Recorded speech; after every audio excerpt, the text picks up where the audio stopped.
What's poppin', y'all? Welcome to Chip and Zay here on Texas Sports Unfiltered. Happy Wild Out Wednesday on Chip and Zay. Locked in show today. As you can see, different background for your boy. You know what I'm saying? Just because Texas basketball plays in about 30 minutes or so to see if they can keep their NCAA tournament hopes alive. So I will be locked in watching that, and hopefully you could see a happy Zay, or maybe you're going to see a very disturbed, annoyed Zay like you've seen most of the year, or like you would have seen most of the year when I'm watching these games, because Texas basketball, you just never know with this squad. So appreciate everybody for rocking with us today. You know, Chip Brown, he be on that CP time, so we're used to it by now, the listeners. And so Chip will be on eventually. Maybe let me check my phone, because sometimes I get a text, you know, Chip letting me know where he's at 5 minutes out, something caught on fire, the dog shitting up a storm, or, you know, he just lost power. You just never know with Chip. So we'll go give him some grace and, you know, see what happens there. But yeah, Arkansas is out here struggling against South Carolina. South Carolina's on like a 22-4 run. The madness has started already. I mean, it don't matter how much you're up by. Any team could come back and make a run. You got to keep playing good basketball. But look who is in the green room. Let me bring my man, my co-host, my ace, Chip Brown. What's up, dog? What's going on? Hey, in the immortal words of Judy Brown, happiness is a choice. I know you're happy because we got basketball all over the place. This Arkansas-South Carolina game is ridiculous. Yo, that's what I was just telling the people. Like, South Carolina's on like a 24-6 run right now. John Calipari, he's came out and said straight up how he could care less about the SEC tournament, and then he tried to backtrack his words by saying, well, you know, it's actually is wordy playing because your seeding moves up and this and that, but he's on his Rick Barnes stuff, Chip. Like, the conference tournament doesn't matter, which I think that's complete baloney. It matters for everyone except maybe Auburn. Everyone else, I think it matters. Like, if you had Florida losing in the first round, and then, you know, you have a team like Houston win the Big 12 tournament, they could be a number 1 seed over Florida. So that matters. And then you look at Texas situation, not in the tournament as of now, according to guys like Lenardi and, you know, Joey Katz and stuff. So it's very important to play in your conference tournament and play well, because you want some momentum once the NCAA tournament starts. Yeah, for sure. I mean, this is, I mean, if you're Arkansas, this is a game you should have put away. You were up 20. That's going to be a killer if this thing doesn't turn out the way they want. 3 minutes left. South Carolina has cut it to 1. And Arkansas has been up and down all year, but they've been better lately. And it's John Calipari. Yeah. If you know, you're 24/7 Sports, our guys, they do a really good job. Brandon Marcello actually sat with one of Arkansas's billionaire boosters. The Walmart guy? At a basketball. That's a good question. I'm not sure which billionaire it was, but it's just interesting to get the perspective, because remember, Calipari came in saying, I need $5 million in NIL. And would you say he's met expectations, fallen short of, Zay? I would say yes and no. He's dealing with injuries, which, you know, Thero, probably their best player, he's not playing in this game. Then Bucky, their all-world freshman that came in as a McDonald's All-American 5-star, he's also been out majority of the year, especially in SEC play. So right now he's only playing 7 guys. And look, I think they might have overpaid John L. Davis. There's rumors that he's a millionaire when it comes to this NIL game, and he definitely hasn't played like it this season coming over from Florida Atlantic, where he helped take that team to a Final Four. So, you'd probably say more, underachieving when it comes to John Calipari, but I guess for him, it's a marathon, not a sprint. This is only year 1 of Arkansas, and who knows if they make a tournament. We've seen Calipari make runs before. I know that was Kentucky, but he's still a really good coach and a guy that could win his coaching matchup any given night, depending on who that is once the tournament starts. Yeah. Well, we will have tons of basketball coming up. Again, Texas and Vanderbilt will start roughly 25 minutes after the Arkansas-South Carolina game ends. Yeah, Chris Beard. Well, let's start. I don't want to be. I guess we should say if there's a change, and it sure looks like there's going to be a change, who would you want as coach? If that's where we're going, let's get some takes here on the YouTube comments and the YouTube channel. Please like and subscribe to Texas Sports Unfiltered YouTube channel to help us grow. And as always, please give your love, your business to the sponsors that you see around our faces, because they make this happen each and every day, and we appreciate them so much, and we swear by them. So, yeah, please like and subscribe. And if you're listening on the app, make sure that you're chiming in on the CODA Circuit of the Americas text line at 512-222-9328. Did we ever get a name of the person who won the Cabo Bob's gift card yesterday, Zay? Yeah, Jose. All right. That's what we got. My man Jose. I forgot Jose's last name. I ain't trying to botch it. Yeah, Jose Rodriguez. Yeah, Jose Rodriguez, who's a big-time commenter. We appreciate that so much. Yeah, Jose went from the YouTube chat line to the CODA chat line like that. Like that. I don't even think he had to do research or nothing for Trey Johnson's points per game average. He just straight up knew. Like, that was easy money for him. So, yeah. Yeah, we made that too easy. We should have gone with who is the we should have went with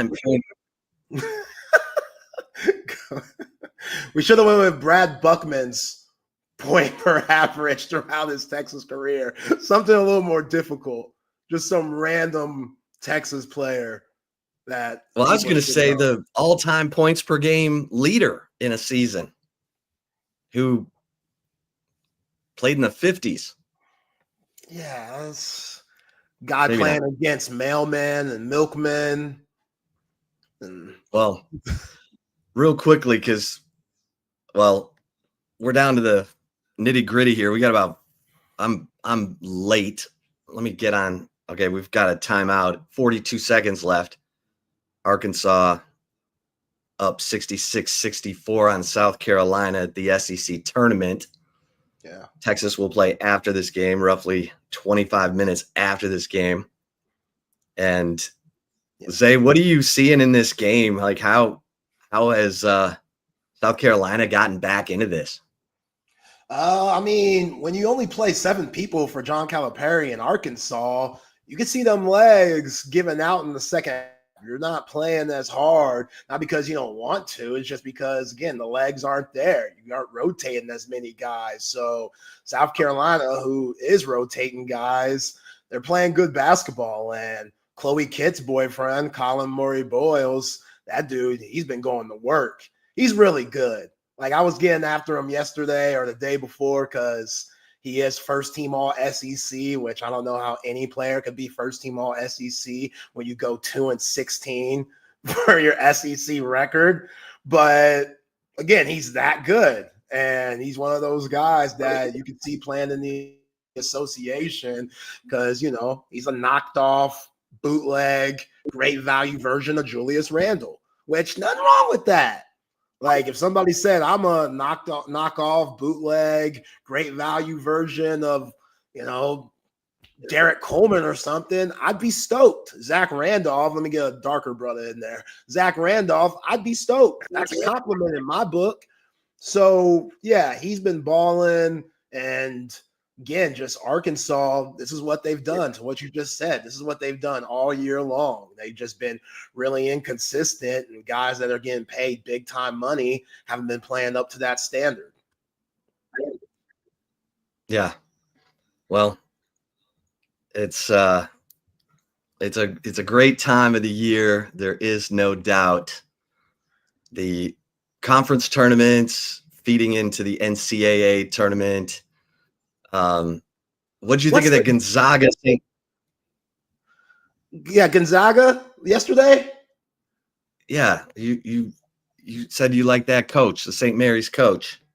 Yeah, Randy Bennett. Yeah, they run some good stuff. I mean, that's a classic WCC battle. It's always in the championship game, St. Mary's versus Gonzaga. And the Zags, man, again, Mark Few, even though they're not as good as some of the teams that we've seen in the past, I wouldn't want to play them come March at all. They're going to fall into that 8th, 9th seed, maybe 7th, maybe 10th area. And if you're a number 1 seed or a number 2 seed, that's not a fun round of 32 game at all. You're going to get your best shot, which you talk about this time of the year. Coaching's huge. Being able to play chess and just straight up manipulate your opponent because you've been there and done that like Mark Few has, that's scary.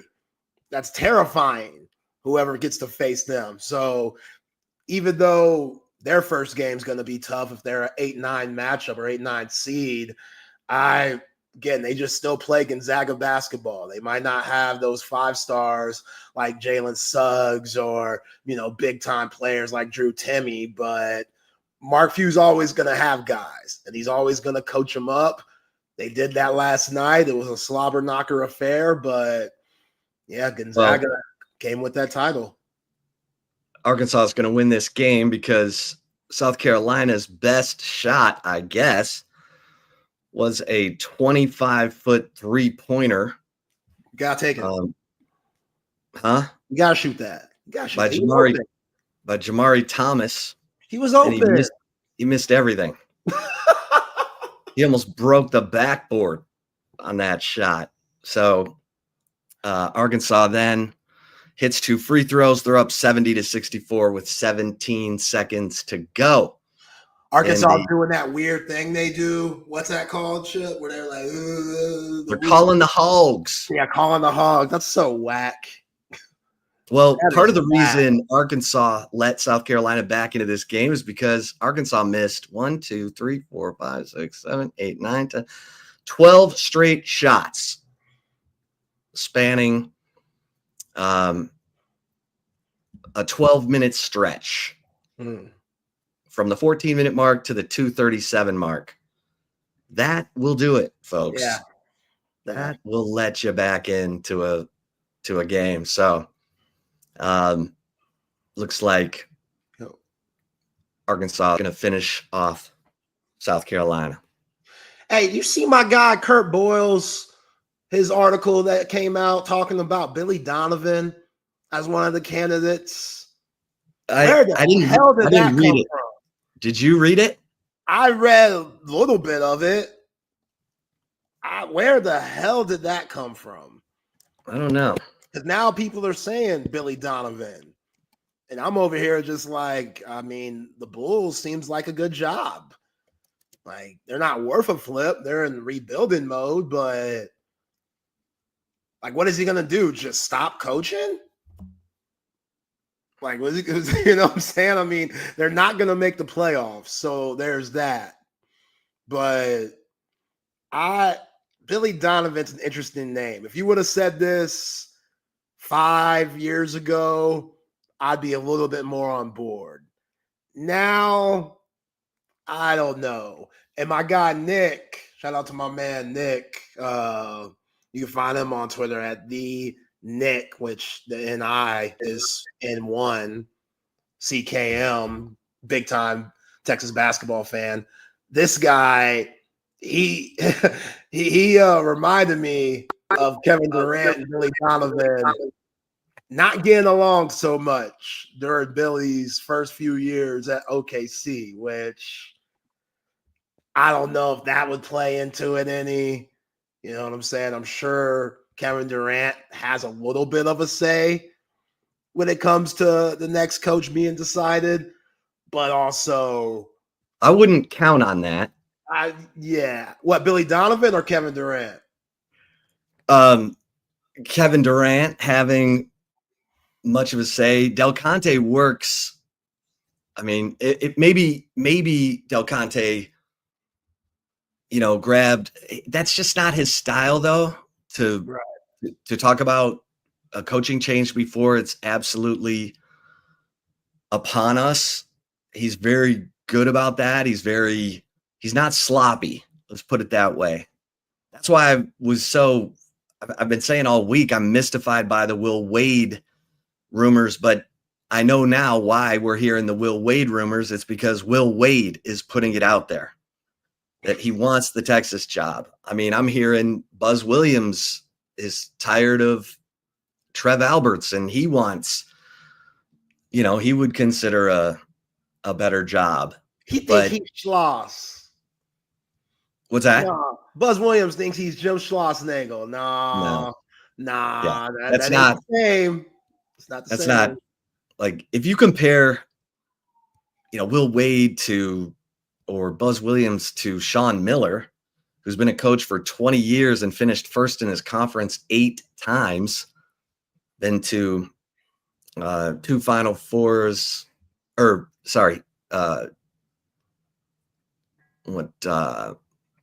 he's been to 4 Elite Eights and 8 Sweet 16s.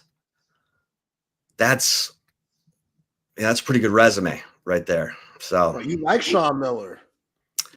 Well, I've talked to some people who think he's a really good coach, a really good recruiter. You remember his situation was not as bad as Will Wade's at LSU. Like Sean Miller never got show cause. He got fired in 2021 and got paid the remainder of his contract. The FBI scandal that hit in 2017, it did get one of the Arizona assistant coaches, but Sean Miller, his only reprimand from the NCAA was failure to monitor. Look, all that stuff, Bill Self was involved in that. Bill Self is the highest paid coach in college basketball. So, if you're going to get all bent about that 2017 basketball scandal, okay, but to me, it's more about, can the guy coach or can he not? Because it's a new landscape and so many of the rules have been relaxed. And is he a good fit? Does he energize your base? Because look, the NIL money is only going to come in if the donors are excited. That's it. I don't know nothing about this, Jeff. See, I don't know that. I've not heard that. I don't know. Maybe let us know why, Jeff. Let us know why. Why, Jeff? Maybe Jeff's an Arizona fan and he's got better, some firsthand knowledge or something. Or maybe Jeff's from Ohio and has heard those things, because we know Sean Miller's had 2 stints at Xavier. So maybe he knows something that we don't know. We're giving you the benefit of the doubt, Jeff. We just got, come with some facts a little bit. But yeah, I never heard Sean Miller being an a-hole or anything. I'm telling you, let's see what Tony Bennett's doing. What's he doing right now? He just chilling? Tony Bennett from Virginia? Yes. Why you say Virginia like he hasn't won a national championship? That's the worst basketball to watch. Did he win a championship? Yes, he did. I'd rather have ugly championships than cute losses. That doesn't work here. See, that's why we got problems. If that's the case, we got more problems. Listen, you like the way Bill Self's teams play? Not this year, but usually. Oh, really? They're still going to the tournament. Well, yeah, but Bill Self has one middle of the pack finish. He's still going to the tournament, but you like the way his teams play. I do. They run offense. They defend. That's how Sean Miller's teams play. So, could he get better players at Texas? Yeah. Same with Tony. Tony could get better players at Texas than Virginia. Nobody wants to go to Virginia and hoop. Yeah, but who wants to play in that system? They never would have gotten Trey Johnson. If you get the right offensive minds around you, like Tony can, who knows? Who knows? It's not like now Bob Donowald, his system's good, but it's not like Chris Beard is flashy by any means. No, I agree. Win, man. Chris Beard, yeah. Chris Beard and Kelvin Sampson, they're going to make you defend. But they run. Tony Bennett's teams don't run. He could change. All right, he could change. All right, let me ask you this, Zay. Does Chris Ogden get some of the blame for this very disappointing season? He's the GM. So in other words, were the ingredients okay? Now he's on a budget. JT Toppin didn't fit the budget. Texas's budget was $3.6 million. And part of that's because he's Big 12 Player of the Year. So I don't really know what to say to that. Like, didn't fit the budget. He fit in Lubbock, and what did he reward them with? Big 12 Player of the Year, second seed in the Big 12 tournament. So you could have moved some money around. You might tell some of these other guys, y'all got to take less money. Well, Kendall Weaver, we might have to give you, you might be making a smooth $15,000, if that. I don't know what Kendall Weaver's making, but other folks could take less to bring in somebody like JT Toppin. That dude's been amazing all year. So that's that.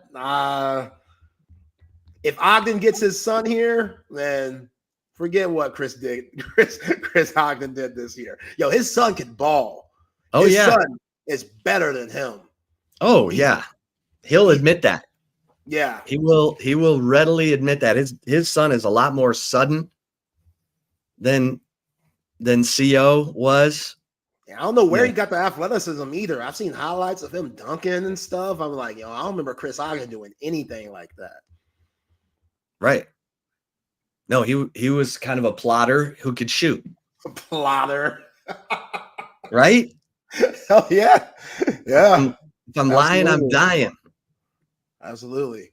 Well, By listen. the way, Longhorn Bear brings up a good point. Steph Curry, he's now the general manager of Davidson. He's bringing in $10 million for the men's and women's basketball programs at his alma mater. $10 million to rinky old Davidson.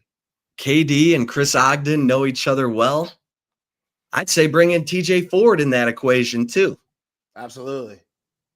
KD, listen, TJ Ford is locked in. In fact, we need to get him on the show. I saw him at the ATX Open last week, and he is locked in. He talks to Royale Ivey every day. He's in touch with all the formers. He's in touch with the administration. TJ Ford he needs to be involved.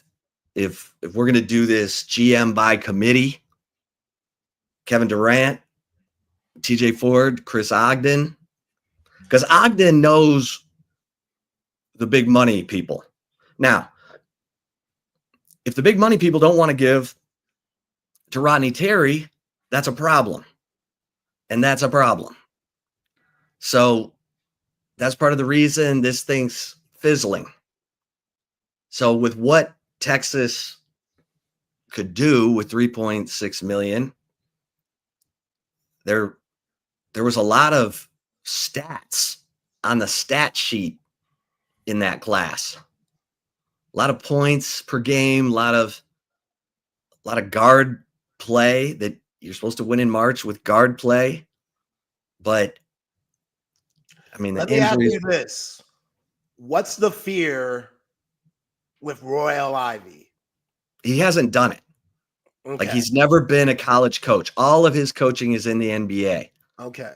So does he know how to, I mean, I'm sure he knows how to recruit. He can talk to people. I think he'd be great, but Texas would say to him, hey, go get that job and show us.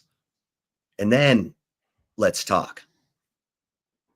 Because his resume is fantastic. He's one of the best success stories in Texas basketball the last 25 years. 100%. He was a nothing recruit. He was a throw-in at the last minute when another recruit left him at the altar. Rob Lanier pulled Royal Ivey out of Queens, Blair Academy, mostly known for its dance program. And Royal Ivey shows up, and the first practice, Rick Barnes yells, "Who the F recruited this guy?" What's wrong with Rick? Rick he can be a jackwagon. Yo. And Royal was like trying to impress and trying to do right, and then he just got mad. And he just started kicking ass all over the place, became one of Rick Barnes' absolute favorite players, became the defensive stopper on the 03 Final Four team, played 12 years in the NBA, played 12 years. Yeah. And now he's been a coach in the NBA with the Thunder, the Knicks, the Nets, the Rockets, and since 21, he's the South Sudan national team coach, which qualified for the Olympics and beat Puerto Rico and then lost to the U.S. and Serbia, which is understandable. Serbia has Jokic. Yeah, what can you do with them? So, Ivey, that's the only knock, is he's never coached in college. So can he get up to speed and, Yeah. But I'm intrigued. I'd look at it as what the Lakers did with JJ Redick. I think they're very similar situations. Yeah. As JJ never coached in the NBA, but had everyone's respect. And then you saw him on different podcasts, one he had with LeBron, his own, where JJ was just talking about the game. And obviously, JJ coming from the Mike Krzyzewski tree and all the teams that he played for, that doesn't hurt either.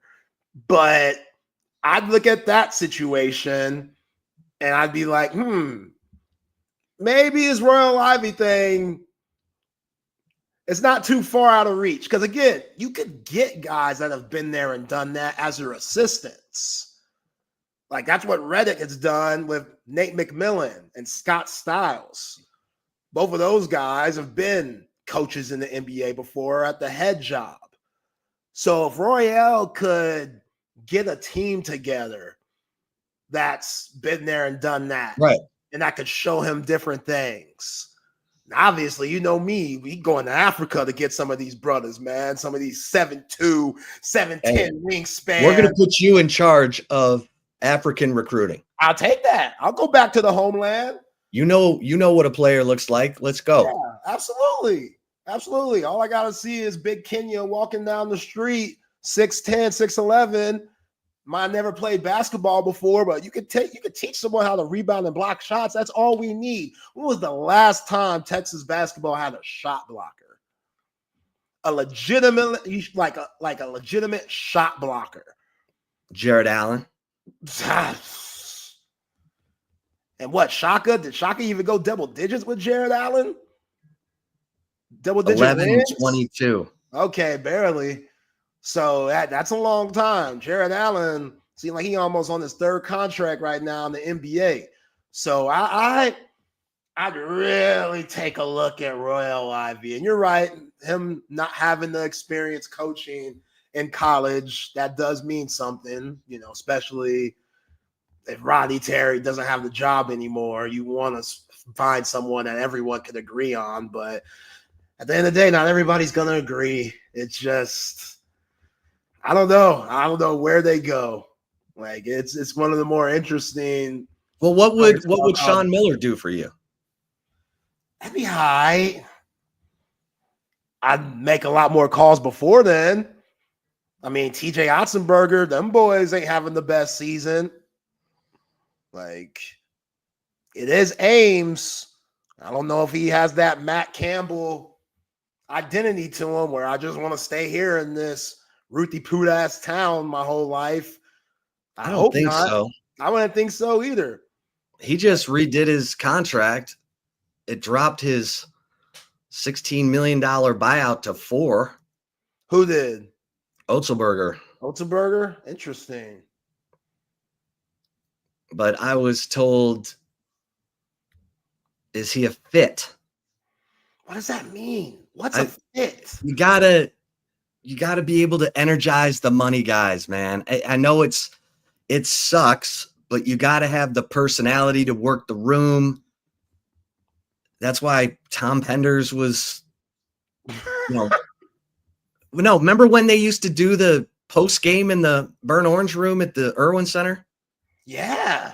Like Penders would come up there with a few players and talk to the fans afterward. And that stuff matters. You got to have those big money guys on your side so that when you have a tough season, they're still going to back you. That was Mac Brown. He recruited boosters as much as he recruited players. And when he lost 5 in a row to OU, it saved his job. And then he won a national championship in 2005 at the end of that streak. So it's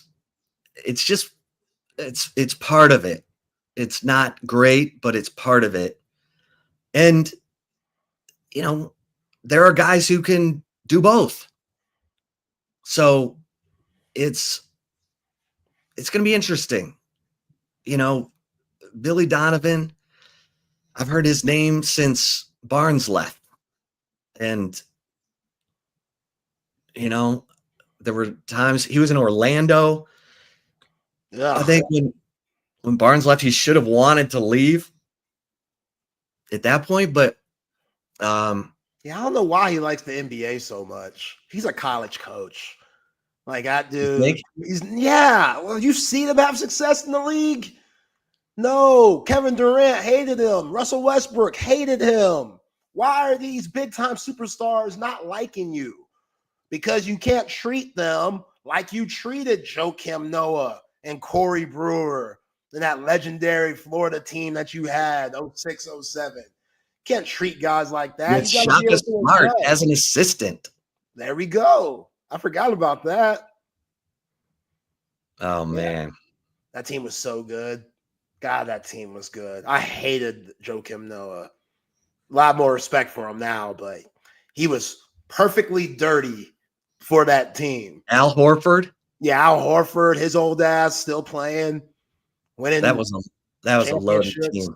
Loaded. Brewer reminded me of Jalen Rose, who was so long. Yeah. And at the guard position, that's like unfair. I was like Christian Brown at Kansas. Like that dude is 6'7". He's on the perimeter, for God's sake. Yeah. What up, UT baseball? We rolling, baby. We rolling. Yeah, I was gonna say, let's hit that real quick. I was at the Dish last night and Ethan Mendoza making plays, web gems. big time hits. What's he not doing, Chip? Yeah, he is a star. And he's I don't know. He's got the right demeanor because he's a great interview. Last night he was talking about how I pressed him because in Vegas he said, I'm from Texas. I love the Longhorns, but he didn't want to come under David Pierce, and he loved Schlossnagel, but he wasn't going to College Station. So he went to Arizona State. Then Schloss gets the Texas job, and he's like, yeah, I grew up loving the Longhorns. So, where's Bedford, Texas, where he's from? Where the hell is that? Isn't that near Houston? Am I crazy? I don't know. I don't know either. There's something called Google. Near Dallas. Okay. Yeah, Dallas. Just outside of Dallas, east of Dallas. But he is settled in, man. He is just settled in. It's crazy what he's doing. He had a triple last night that ended up, that game was in doubt. It was tied.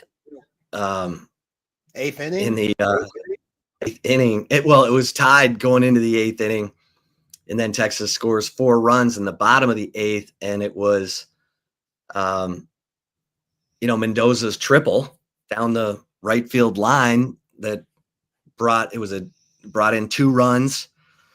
And then Flores got a sac fly, brought in Mendoza, and then Adrian Rodriguez singled up the middle for an RBI that scored Max Ballou, and boom, Texas was up 7-4. And UT Arlington scored a run in the top of the ninth, so Texas was up 7-3 after 8. UT Arlington added a run, but the thing that was interesting to me about this game was all the freshman pitchers. So you had Drew Rarick start. You had Jason Flores, who's been the Tuesday night starter, come in. He pitched 2 in a third, gave up 1 hit, no runs. The guy's been money. Then Hudson Hamilton came in and he struggled, and he gave up a couple runs on 2 hits, and then Bryce Navarre came in. These are all freshmen. So Thomas Burns was the only non-freshman last night. He closed the game, and so why is Schloss just trying stuff still? Because why didn't Jason Flores start? Well, he knows what Flores can do. So he wanted to see if Flores could come in out of the bullpen and excel, because that's what he's going to have to do on the weekend. Your Tuesday starter is going to be one of your relievers on the weekend. And Flores came in, in the third inning, no problem. He's going to be big time. Jason Flores is going to be big time. So you're looking at your future weekend starters right now when you're looking at Jason Flores and Dylan. I mean, Dylan Volantis already is a weekend starter. Yep. But those two are going to be your Friday, Saturday guys next year. So, and they just have a lot of talented young arms. I mean, Drew Rarick, he gave up a run on 2 hits in 2 2/3. He did fine. That's our big fella, 6'5", 250 from Fargo, North Dakota. Damn, from Fargo? He talks really hard vowel sounds, Hey, that's one of my favorite movies. Fargo is one of the greatest movies of all time. Oh, yeah. Steve Buscemi, one of the greatest movies of all time. That and the Fargo series, one that comes on FX. Like Billy Bob Thornton, he should have won some award for that role that he had there. Like, he was terrific. But yeah, this baseball team going into Stark Vegas, They're playing some of the best baseball of the season already, early on. Like, and again, like we talked about, Chip, they just have a blast out there. Seems like every time someone gets on base, you see the skull, everybody clapping, you see everybody in the stands doing the same thing. Like, that's dope. That's one of my favorite things, like, ever. I don't know who, brought that to the squad. We're completely swagger jacking the Minnesota Vikings, but who cares? Like, when was the last time they won anything? So we're gonna take it, make it our own, and if that brings this team closer together, then so be it. Like Ethan Mendoza, the last 10 games, bruh, you're batting 500. You got 4 homers, 13 RBIs. Are we serious? And that play that he made in the field, that second, where that looked like a single, and somehow he gobbled that thing up and made a hell of a throw to first. Like, this dude, he's special. He really is. And it's not like he's the only one. Like, Adrian Rodriguez was really good last night. RBIs and 3 hits. Like, I think Casey Borba coming in at third base, as we've talked about, I think that's a big deal too, because you asked me yesterday, do you want Adrian Rodriguez just battling through the errors and kind of just struggling on the field, or do you want him just hitting? Like, right now, I want him just hitting, because Casey Borba is doing this thing. Like, he made a terrific play yesterday, getting the ball over the first. Oh, on the bunt. Oh man, what? That was sick. That was so nasty. That was sick. He had to charge in. He scooped it with his bare hand, slung it over there. That was impressive. And then, yeah, the Mendoza play, where he's charging it too, and he's throwing it home, or no, threw it to first, and it was a really, really tough athletic. It was a big league play. Yeah, a big league play. And their fielding percentage is coming up. It was at 961. It's still not where it should be at 972, but it's getting better, because last week you had the dropped fly ball by Easton Winfield in left field that led to 5 unearned runs. That plummeted the fielding percentage. It's gotten better all through the Santa Clara series, through last night. So I think they're, if you're looking to pick nits, Max Ballou has not been hitting the way he was through the first 11 games.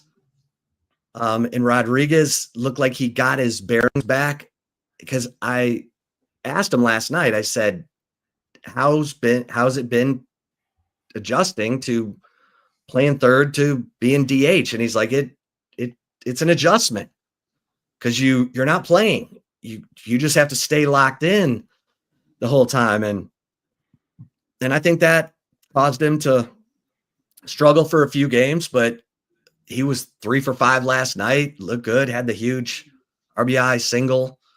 The guy's just a star. I mean, nothing's going to stop that guy.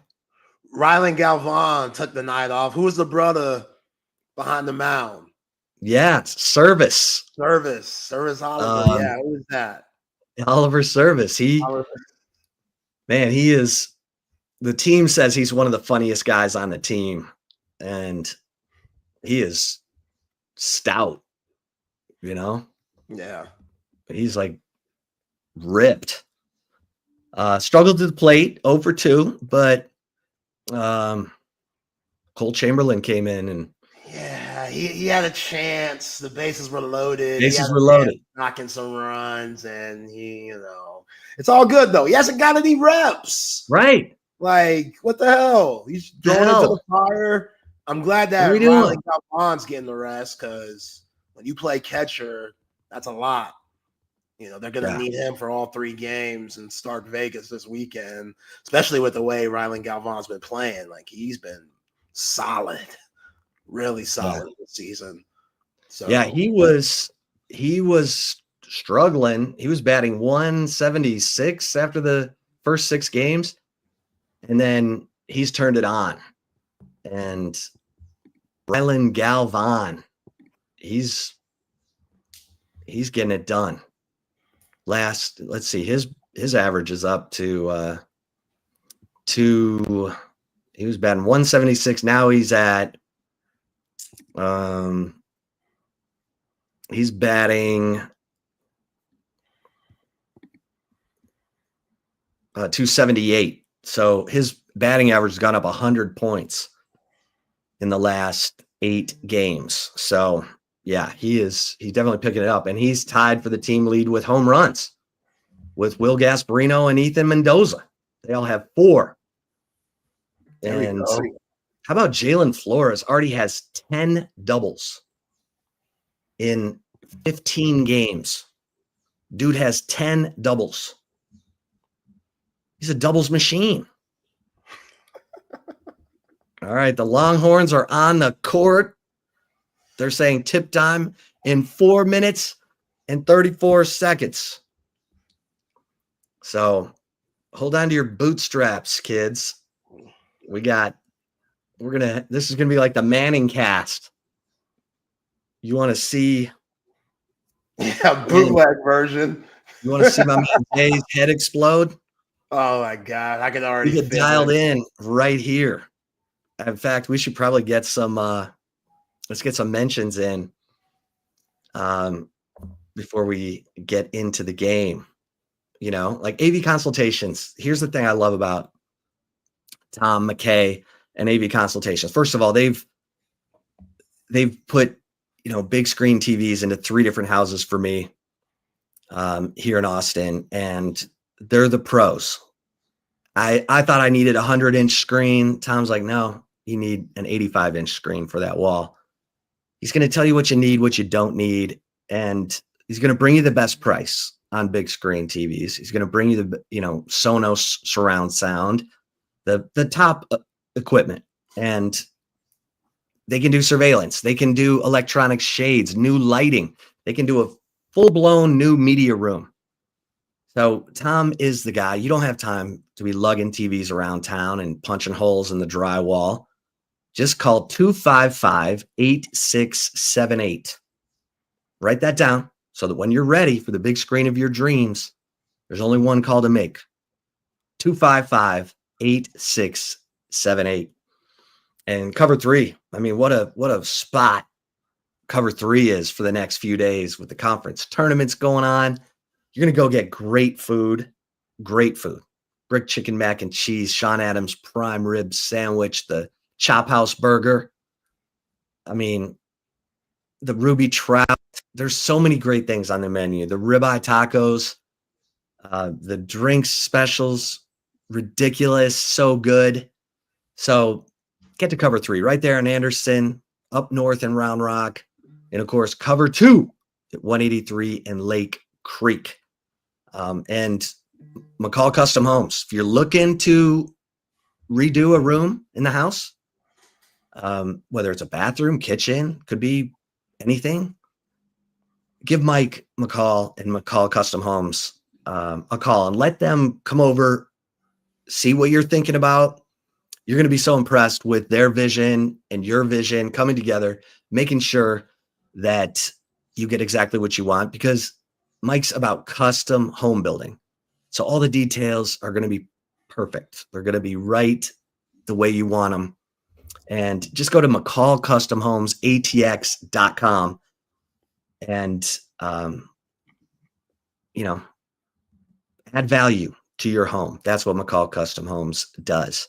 And my guys who are snoring, hey, I need you to listen up carefully. The Sleep Cycle Center in Austin. This is where you need to be. You just need to go in for a sleep study. And here's the great thing. They got locations in the Arboretum, in Lakeway. You tell them you heard about them on Texas Sports Unfiltered.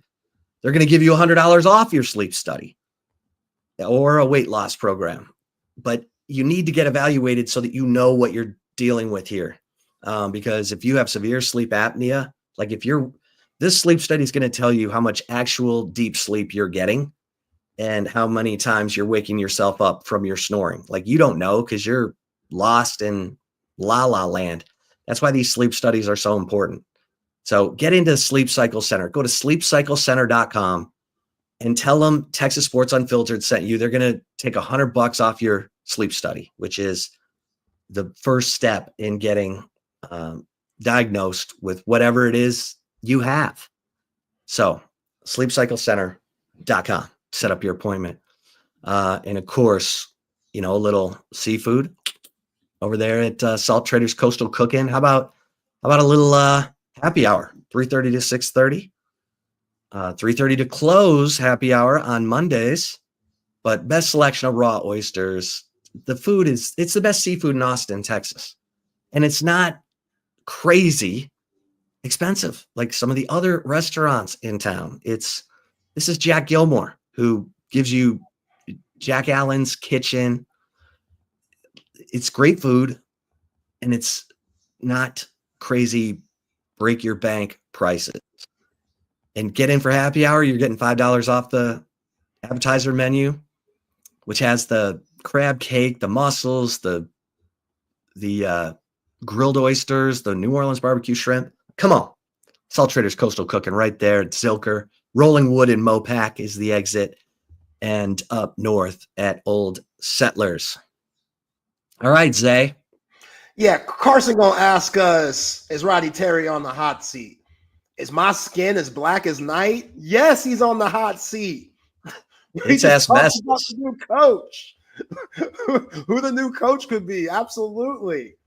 And to my man Shannon, always asks me if they're going to win or not. I'm going to say yes. I'm going on a limb here. I'm going to say yes. So we already got. Say yes. Zay is saying yes, but he does not sound confident. Not at all. Not at all. Already a good possession. Arthur Kaluma, wide open three, clank. So, you got to take the wide open. Wide open. Mark. Tremont Marks set him up perfectly. He drew the defense, kicked it out to Kaluma and clank. But Vanderbilt missed their 3-pointer too. So it's all good. You know what I'm saying? I want him taking more threes, but it seems like he's never ready to.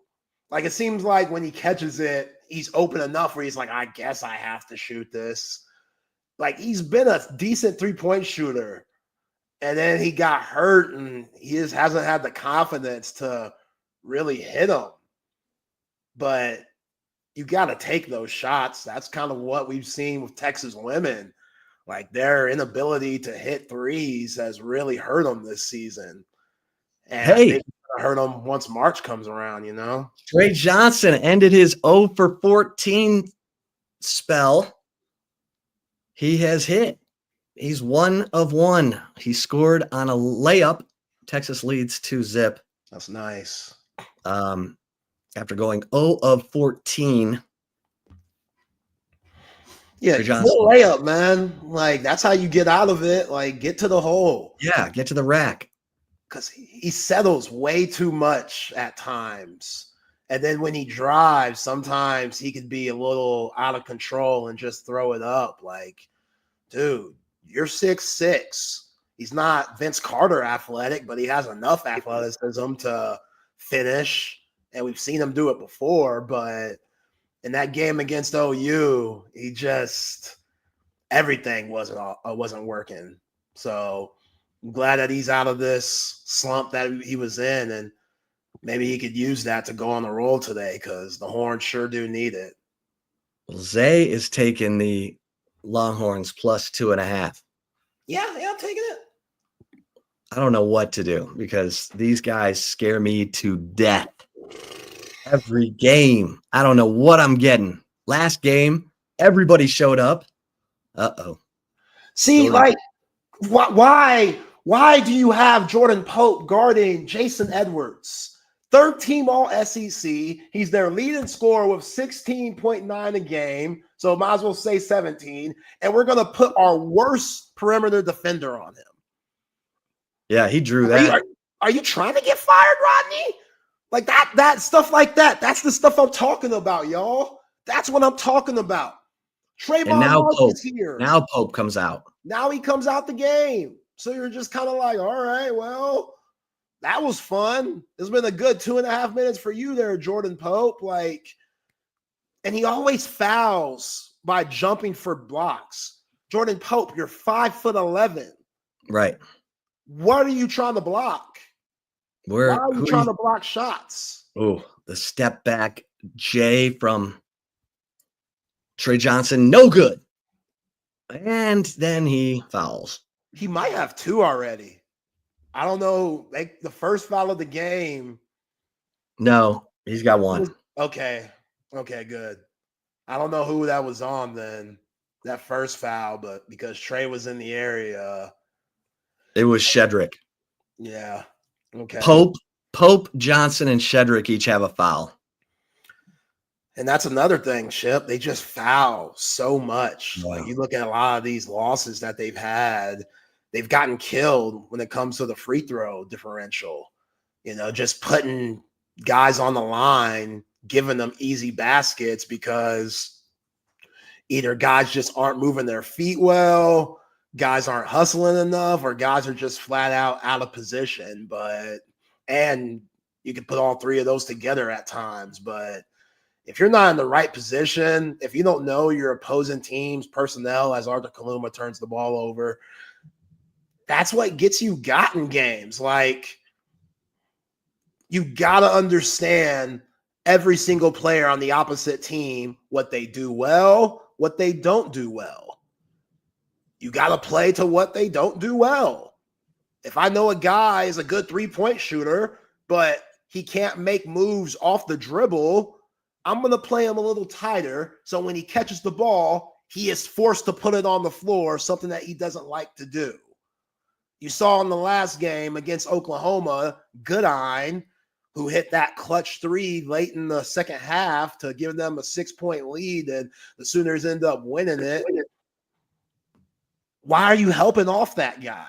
That's dumb. Don't help off him. He wants to shoot. He wants to shoot the outside 3. They did it. The dude hits the shot. Now you're fighting for your March Madness lives here in the SEC tournament. Julian Larry missing free throws is not acceptable today. Not today. Good gravy. I mean, Texas is 1 of 4 to open this game and 0 of 3 from 3 and 1 of 2 from the free throw line. That's not good. And Arthur Kaluma, the ball in his hands. He had the defensive rebound, and then he just loses it.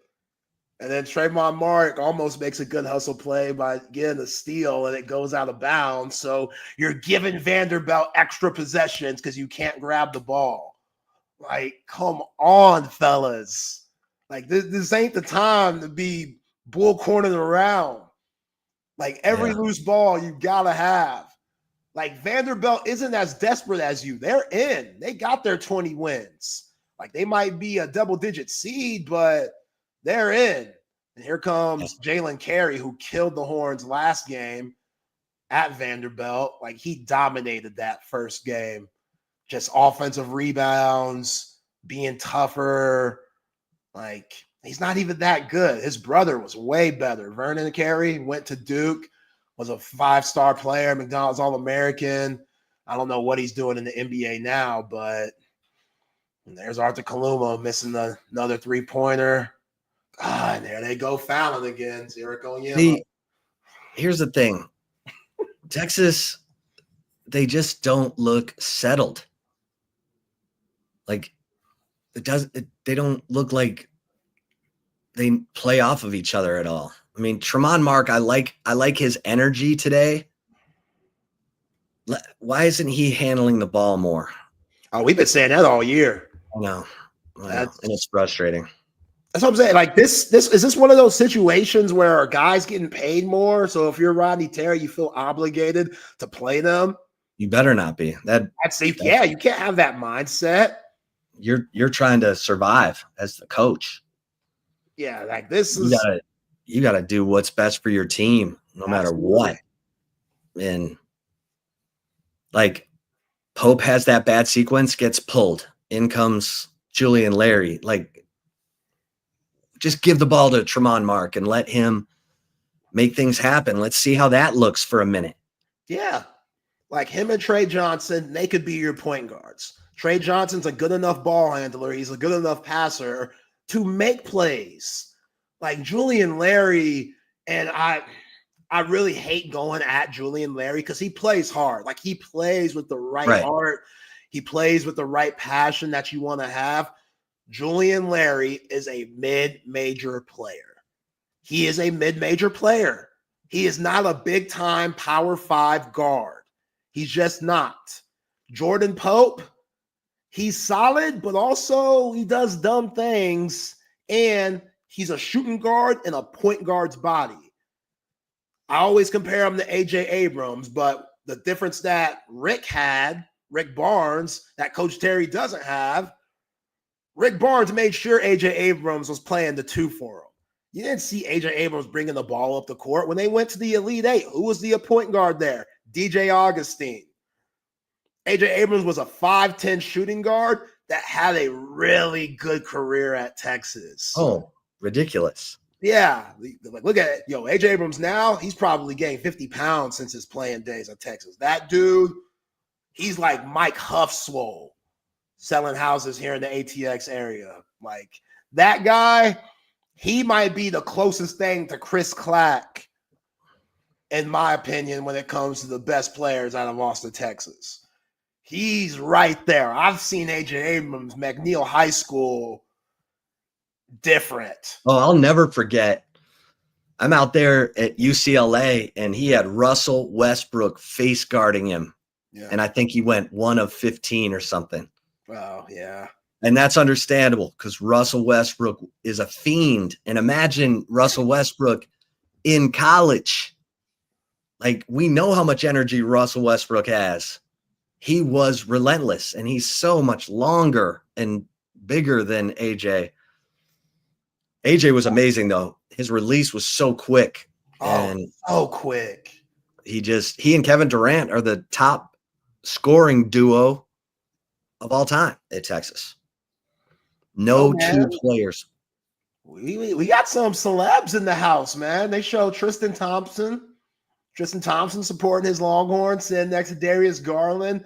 They just showed Danny Ainge, but if you could see right next to Danny Ainge, it was Avery Bradley. Oh, wow. Yeah. Kenny Atkinson, Mike Dunleavy's there. I'm sure everybody's checking out Trey Johnson since we all know Trey, this might be his last game of his college career because off to the lottery he goes. But yeah, you come out of a timeout. Okay, here we go. You got Tremont Mark running the point. Finally. See, okay, and they got Kendall Weaver in right now, Tremont Mark, Zurich Oyema, Arthur Kaluma, Trey Johnson. So Tremont Mark has to be your point guard. They get a bucket. They get a bucket. Right in. The play they come out of, when he's running the point, they get a bucket. So he gets Kaluma going.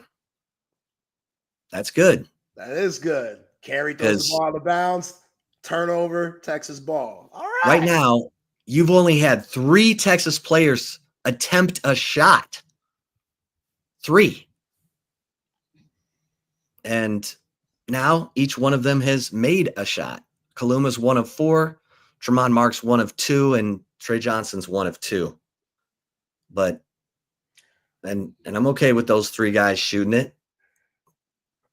The other players on the floor are Kendall Weaver and Zurich Oyema. Who just had a wide open layup, Chip? Tremont Mark running the point. Yep. Wide open layup. Coming off a double screen. Tie game, 7-7 now. Man, basketball's so simple. Like, it sounds hard. It sounds complex. It's really not. It's really not that complex of a game. Like, it's just Arthur Kaluma gets a dunk. They're on a 6-0 run, just like that. with Here we Tremont go. Mark running your point. And how about Kendall Weaver skying for that intercepted pass to feed Kaluma for the dunk?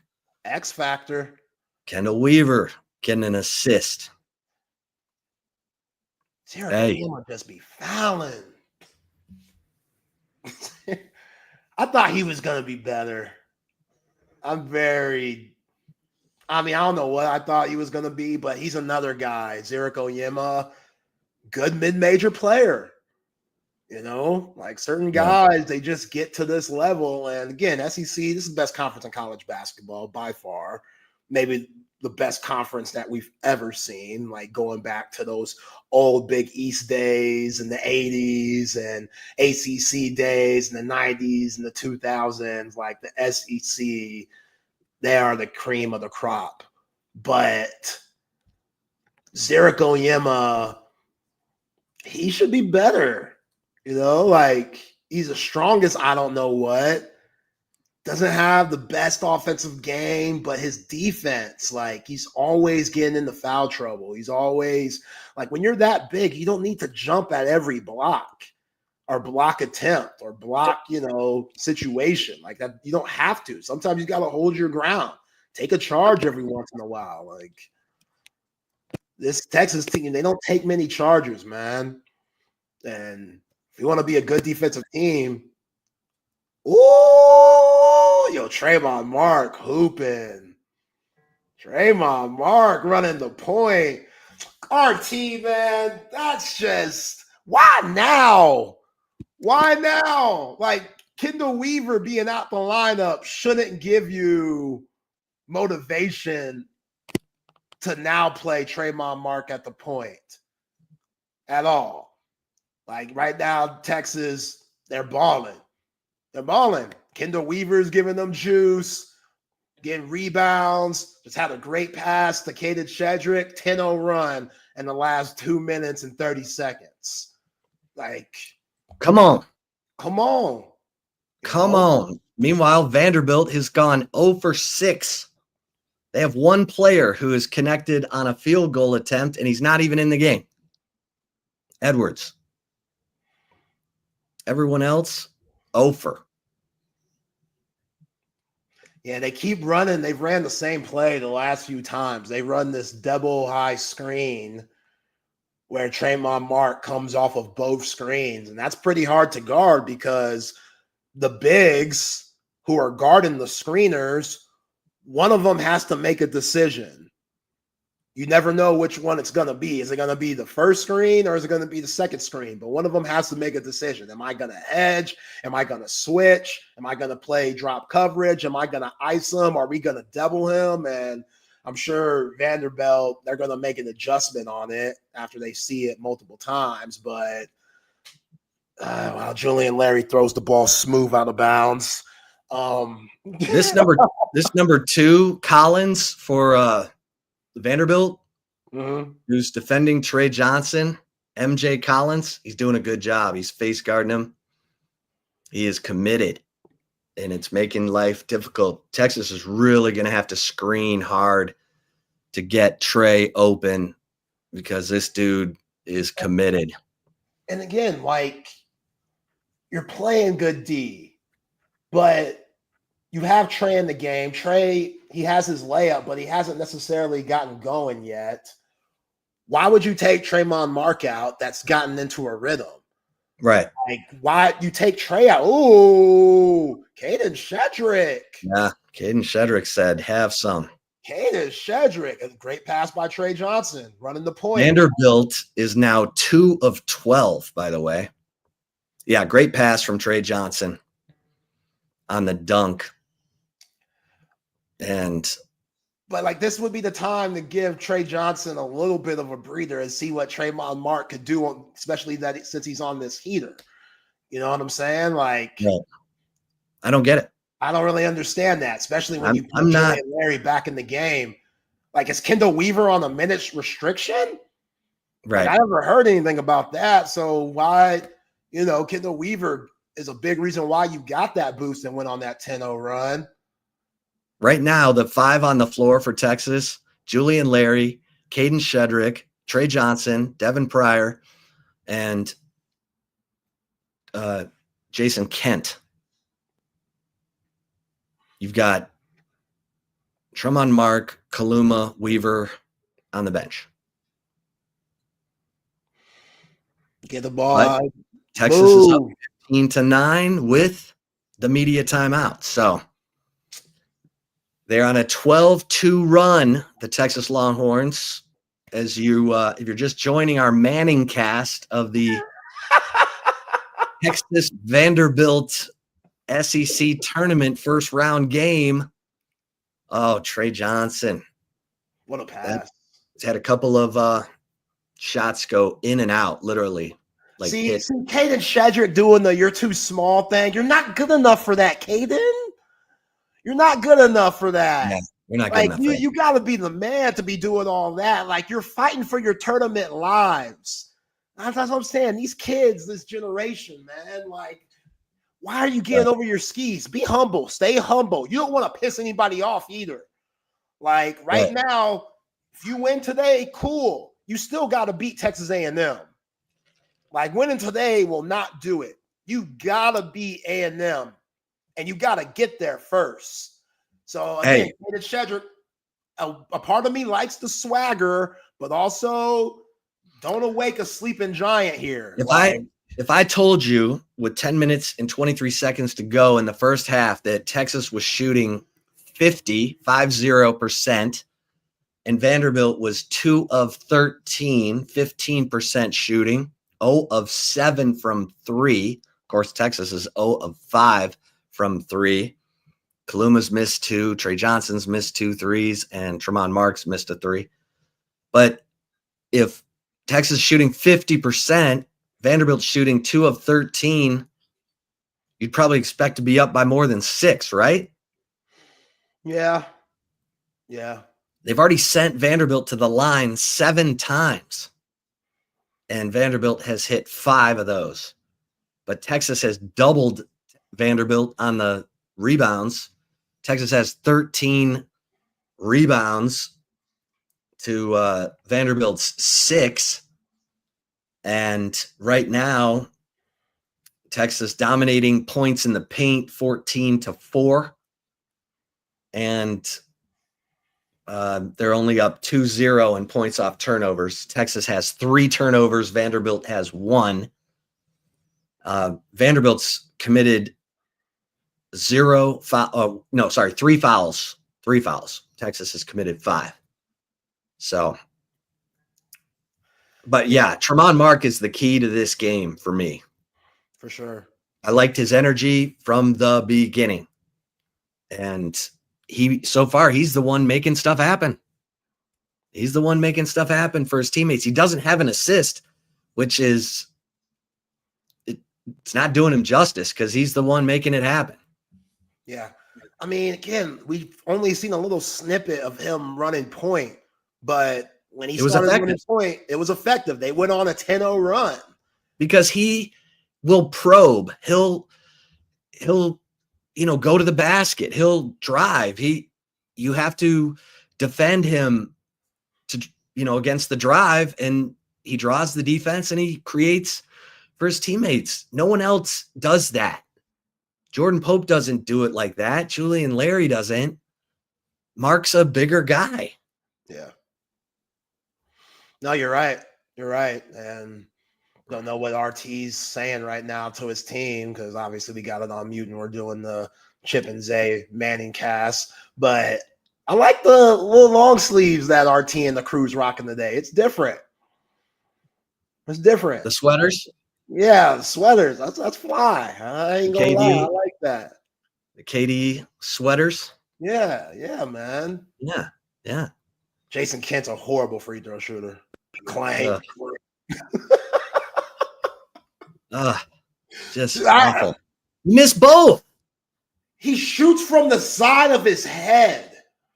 Like, you're not Larry Bird. Devon Pryor gets a steal and Jordan Pope clangs a 3-point attempt. Yeah, I don't, unless if you're Larry Legend please don't shoot from the side of your head. That's not it. That's not it. Only a few could do that. Larry Bird's the only person I know that was a successful shooter shooting from the side of his head.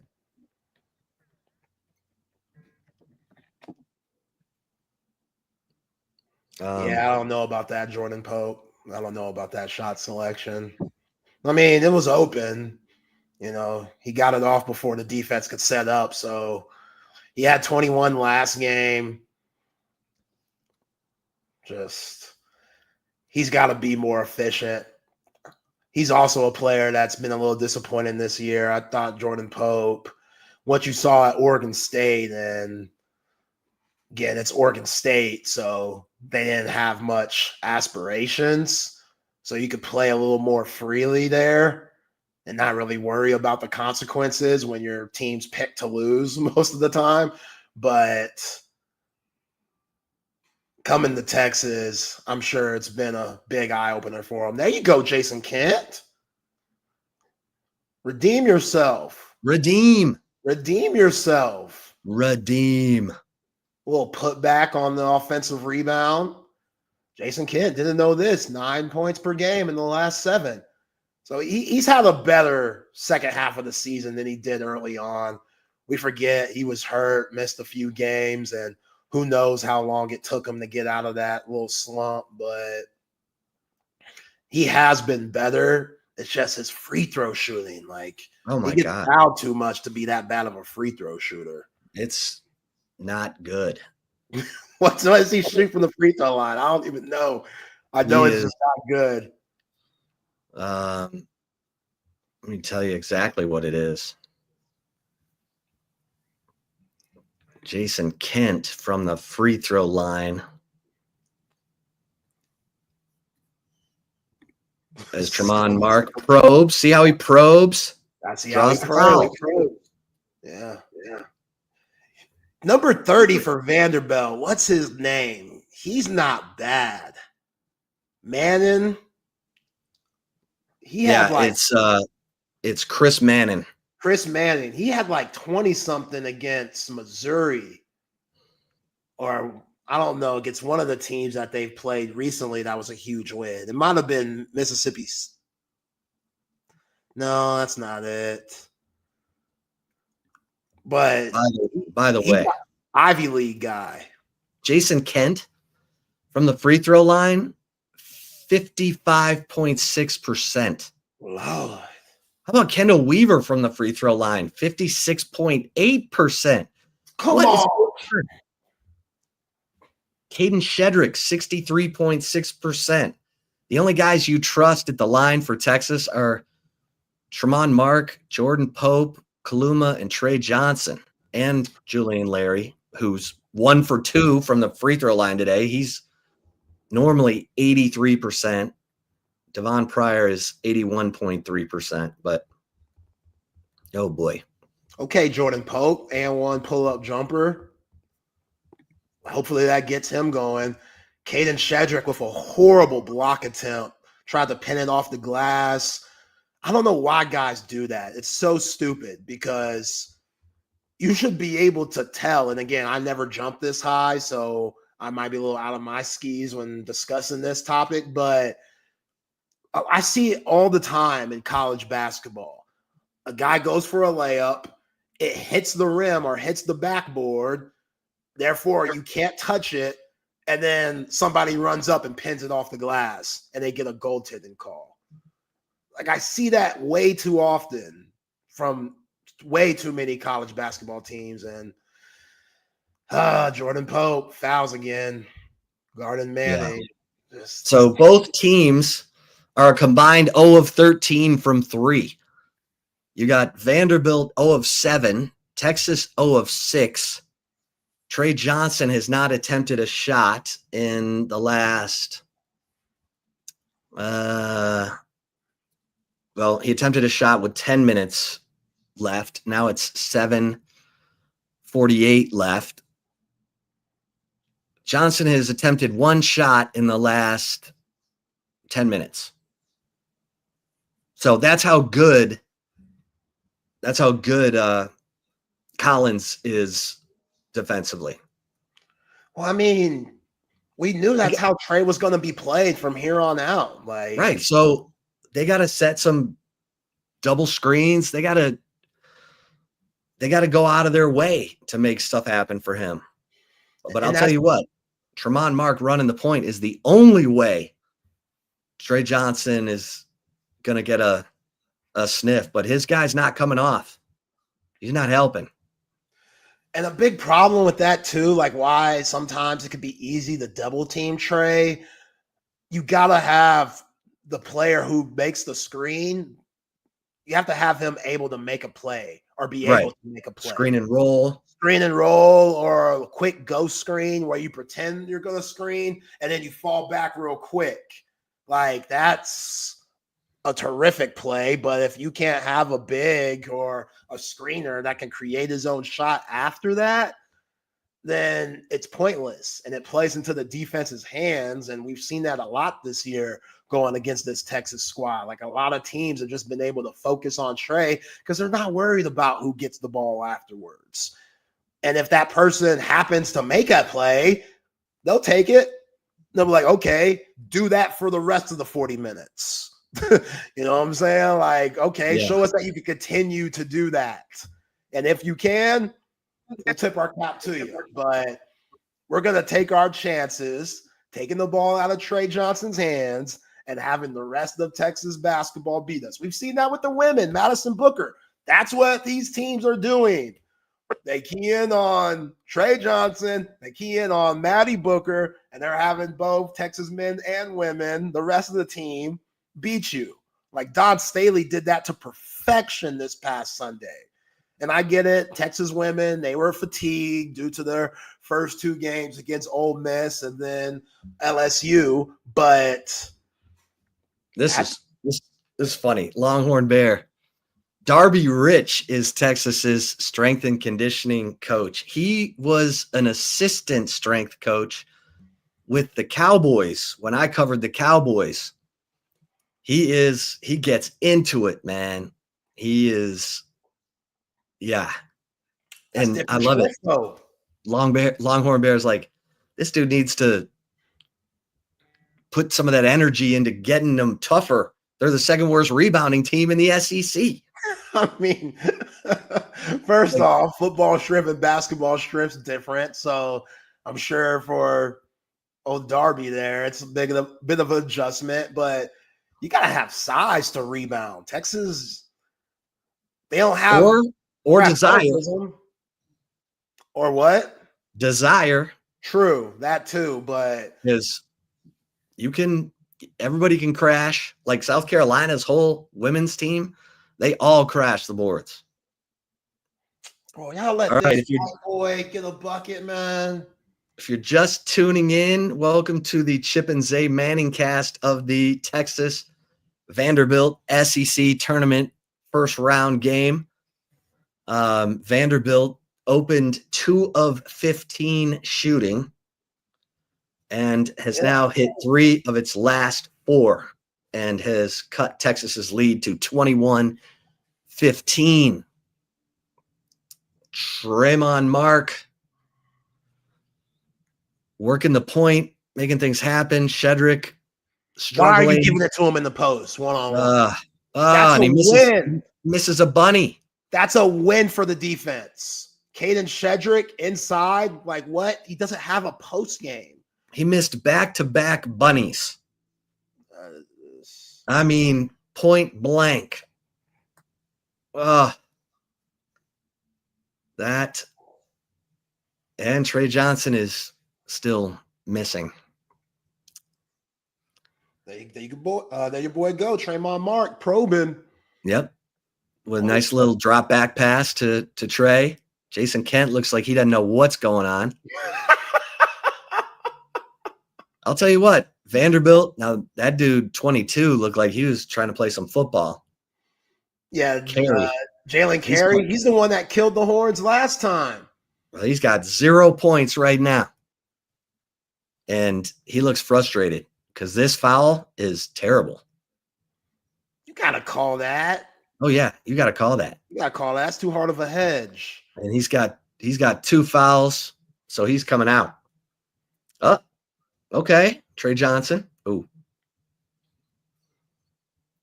But he's fouled and he hits his free throw. Come on. Let's go. Yeah, the NBA, when it comes to Trey Johnson and like just scouting them and stuff, they have to be really impressed with his passing. And that's why it's frustrating that RT didn't have Traymon Mark and Trey Johnson switching off as your point guards at times throughout the season and just believed way too much in Jason Kent and Jordan Pope. Like, Trey has proven game after game he is a willing passer. There have been some times where he's forced some shots, but that just comes with being a freshman. But when he's actually making the right decision, he's had some really good moments passing the ball that have been surprising at times for somebody's caliber of score. It's just RT, like, y'all watch film. They have to see it. Like, I don't get how Steve McClain or Frank Hay for Chappelle, they're not in that film session watching him make these passes.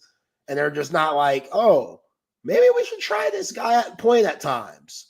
Oh, look at Traymon Mark. Oh, see, that's Traymon Mark, not used to running the point that much, just throws the ball smooth out of bounds when Kendall Weaver was making the backdoor cut. That's just bad communication. I don't know who that's on. Either way, it's a turnover. But still, if you had Traymon Mark running point more, maybe that thing wouldn't have happened this time of the year. He was trying to pass it to Kendall Weaver, who's playing his 3rd game. Yeah, exactly. So, and now Vanderbilt scores, but Texas, Kaluma. Good move, Kaluma. So Texas up 25-17 with 5 minutes left in the first half. Kaluma is 3 of 6. Traymon Mark is 2 of 4. Trey Johnson is 1 of 5 and is being face guarded. Actually, Collins is out of the game right now. Yeah, they got Manning on him, who's really athletic and a solid defender. Manning's a big dude. Yeah. Traymon Mark, get into the line. See, man, just Where's this been, Zay? Where's this been? Like, what are we? Oh my God. Where has this been? How long have we been talking about it? Right. Probably since January. Yeah. We've been discussing Traymon Mark. You have been on it. I joined the ranks, but you've been talking about it for weeks. Weeks. You shouldn't be in this position. Like, making that just an easy change, even with Kendall Weaver being available. Like, you could do it without him. You could put Devon Pryor at your 3 at times. Hell, you could put Arthur Kaluma at your 3 at times. I've heard me discuss it. This ain't no new news. We've talked about it. What can this Texas team change to find some consistency? And you know what? You know what else you get from Traymon Mark being the point? Trips to the free throw line. He's now 3 of 4 from the line. And remember, Vanderbilt was 5 of 7 before Texas even attempted a free throw. Vanderbilt is still 5 of 7, and Texas is now 7 of 11 from the line. Yeah. And Traymon Mark is running stuff. He's running it, telling people to, he's pointing at where people need to be. He's slowing things down. Yeah, bad turnover right there. Yeah. Trying to do too much. And Weaver with the goaltend. Yeah, and you don't like any turnover, but man, I don't know. Yeah, that was goaltending. But it's gonna happen. You're gonna have turnovers when you're being aggressive like that. But also, this is new territory for Traymon Mark. Like, thanks, coach. Almost the last game of the year, and now you're moving me. Right. Now you're changing my position up. Like that's difficult. Like even though he's done well this game running your point, that's still a transition. All right. So now you got Jordan. Mark just went out. You got Jordan. You got Jordan Pope at the point, and the offense looks like crap again. Oh, I don't know what just happened. No, Kendall Weaver, baby. Is that goaltending? That's what I thought. Like, why ain't that goaltending? I don't know who the foul was on. Back-to-back blocks. So Kendall Weaver that was clean. Makes a great play, steals the ball, goes coast to coast, gets blocked, and then they called it a missed layup. No, he got blocked. Yeah. Big time. And then Kaluma goes up and he gets blocked. Now this stupid ass iced tea commercial.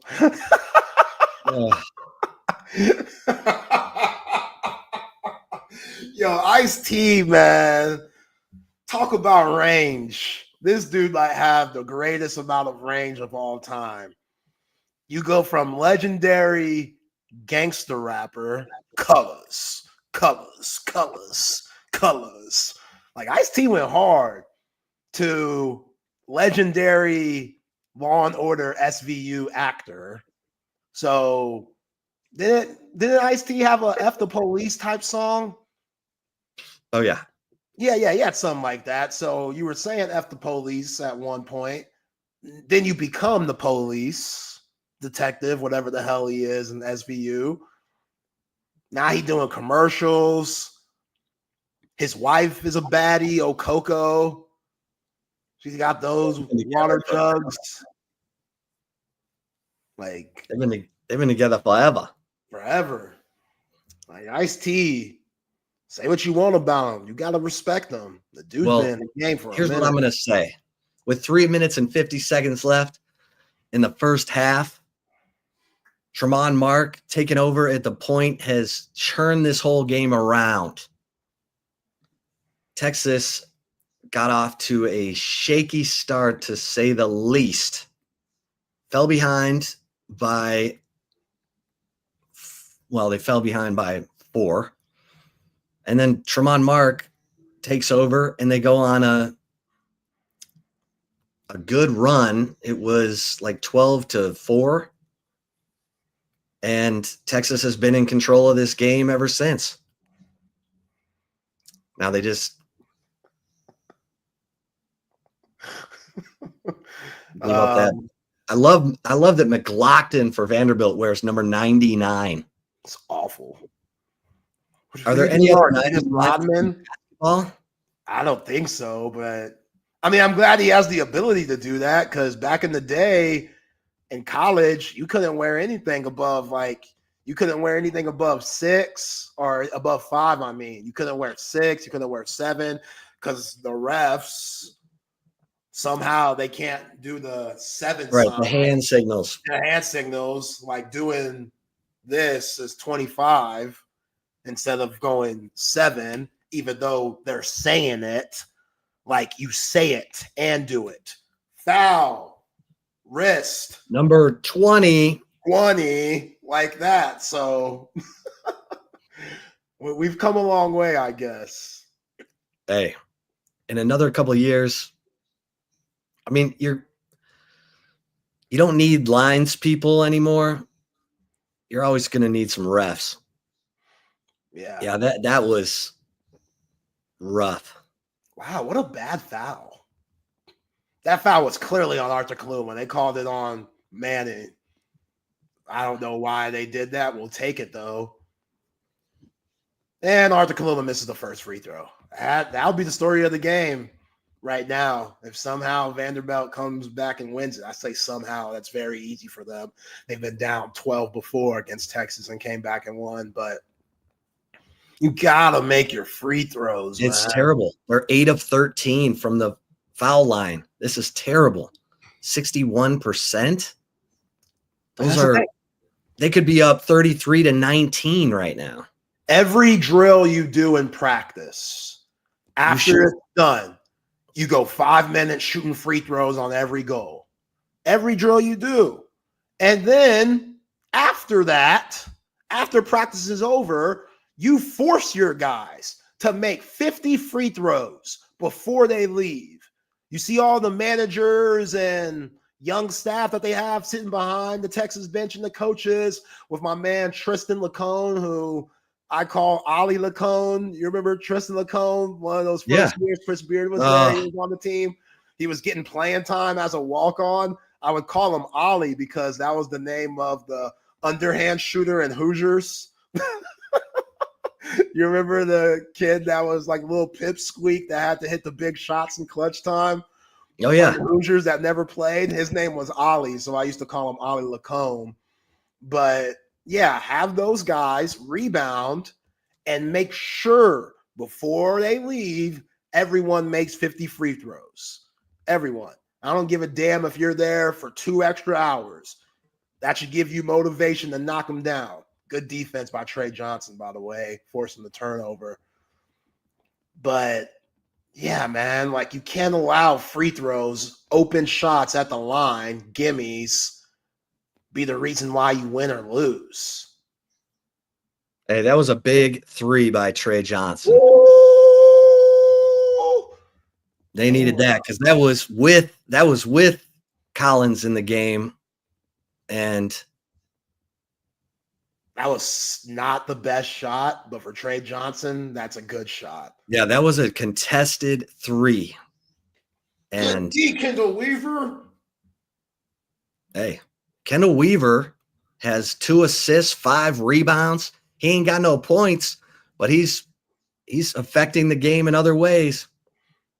Yeah, Jalen Edwards tries to go big man mode, tries to get Buck with Kendall Weaver. Kendall Weaver holds his ground, gets the tie-up jump ball. Possession, Texas. Quick hands. Quick hands, man. They've missed him. They really have. Like, yeah, he's an energy guy. Yeah. He's not the best shooter, not the best driver or offensive but he gets player. You extra possessions. Exactly. Because look at his 5 rebounds, 2 of them, or sorry, one on the offensive glass, but he usually gets you a couple extra possessions a game. Yeah. And that matters in a tightly contested game. Right now, Texas up 31-19. Yeah.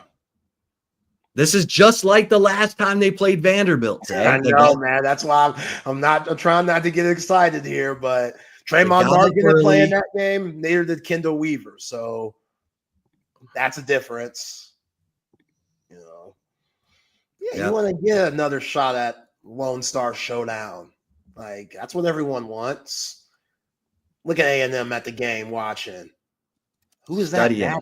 Is that someone napping on A&M? Oh, are they sleeping? They sleeping?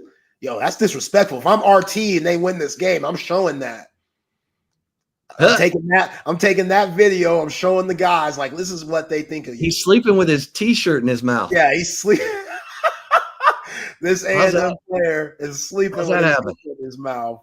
They have no respect for you guys. Y'all going to take this, and you know A&M's going to be petty. A&M faithful, all those fans, they would love to make sure the Texas Longhorns aren't playing in the NCAA tournament. So, yeah, let's see. There you go, Arthur Kaluma. Good D, rebound, get fouled. Make those free throws, man. Like, Vanderbilt, they don't want to be here. Like, they slept in their own beds last night. You know, they don't want to be here. They know they're already in the tournament and stuff.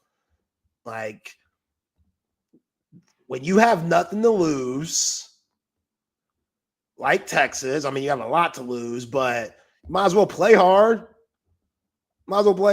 This could be the last game of the season. God. Okay. In the first meeting, as Kaluma hits what, 1 of 2?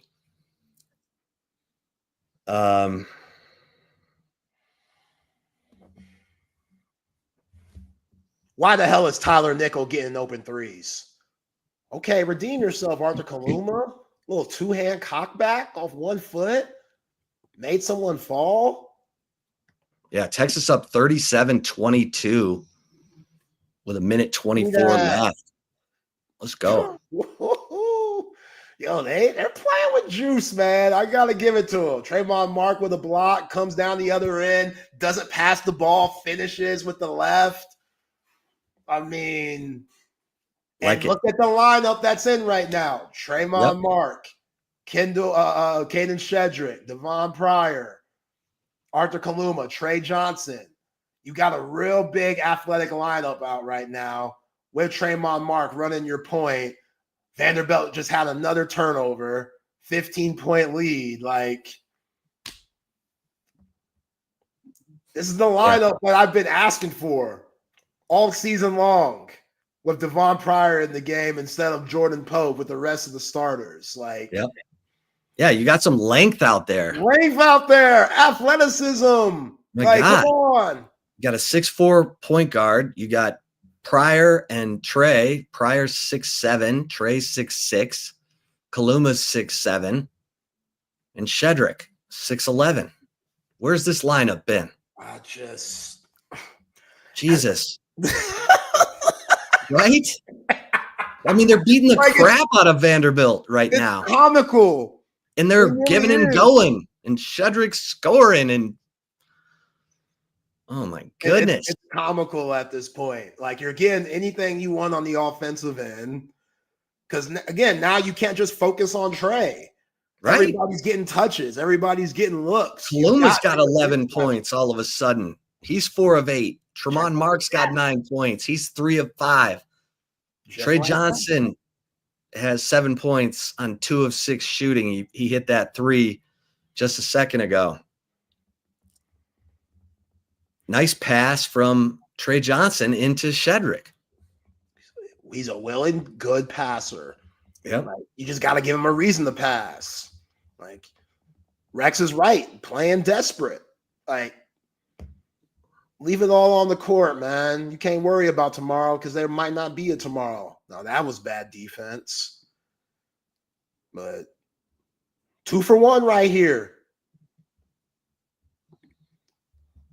So you got to go for the 2 for 1 right here. When you're winning by this much. Man. Jesus, Trey, not like that. See, that's not the 2 for 1 I was asking. Trey Johnson shooting the 28-footer. That's with 41 seconds left. That's not the 2 for 1 that you want. See, number 3 for Tanner for Vanderbilt. He's from Nashville. He's going to be a good little player. Yeah. He shows flashes of just being a 4-year guy that's steady. Like, you could see him being an all-SEC player someday if he stays with Vanderbilt, because he's a good defender. He's smart. Yeah, Brentwood, Tennessee, which is like right outside of Nashville. I think that's the same area that Darius Garland's from, who also went to Vanderbilt. But he could have went to better places than Vandy, and he chose to stay home and be the hometown kid, and doesn't play as much as he probably would like just because they got Edwards and a few other guards, but he just went on a 4-0 run himself, and now it's a 13-point game. Yeah, this is 15-point lead here at halftime. Trey Johnson finishes it off. So let's get to the right call, Zay. Let's get it. Trey Johnson, beautiful fadeaway there. Before that, though, got to get to some of these terrific sponsors that we have, like Covert BK, Covert Automotive Dealership, that have been doing it in the greater Austin area for over 100 years. Wifey and I will be in Houston this weekend for my niece's birthday party, and we're going to take our Covert BK Buick Encore GT vehicle up there. Can't wait for that. But they have other brands besides Buick. They got GMC, Ram, Jeep, Dodge, Chrysler, and Cadillac, new pre-owned. It doesn't matter. They do a terrific job of not rushing you, not putting that pressure on you. No sleazy car salesmen, not at all. They are on your time, at your pace. They will answer any question that you have for them. And I told y'all before, my wife, she had a buku amount of questions, and they answered every single one to perfection. So go get you a Covert BK vehicle today. Nobody beats a Covert deal. Not now, not ever. And if you're looking for a full service wholesale and retail plant, nursery, and landscape supplier here in the ATX, Leaf Landscape Supply are your guys. When it comes to trendy house plants, a collection of specialty plants and rare plants, they are your one-stop shop for everything you need. So go visit both of their locations, one up north off of Pond Springs Road and one down south off of Monterey Oaks and 290. When you go in and you make a purchase, let them know. Say Collier put you on. Say Collier from Texas Sports Unfiltered and the crew told you about it. You get 10% off. 10% off at Leaf Landscape Supply. Can't beat that. All right, Ship. So let's just get a little breakdown of the first half for the Texas Longhorns, who go in with a 15-point lead, 41-26. It's been fun doing the commentary for this game with you. This has been an absolute blast, something different, something that we've never done before. But during March, you get those kind of opportunities. Again, the biggest thing that we've been talking about that I think has built this 15-point lead is putting Tremont Mark at the point. Like, I don't understand that or why it's taking Rodney Terry this long to make this move and to believe in it. It's disappointing because we might not be talking about Rodney Terry and his job security if he would have made this move earlier. Like, it makes zero sense. It was right there in front of you. Like I told you guys, like if you're watching film, like I'm sure these guys do every single day, that should have been one of the first things you notice. You should have noticed, man, Julian Larry, he plays hard, but he's just not giving us what we need.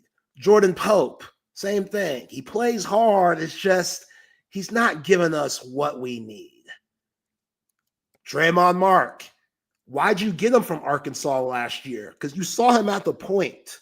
Were they just watching Tremont Mark film from Houston where he was playing the 2 and the 3?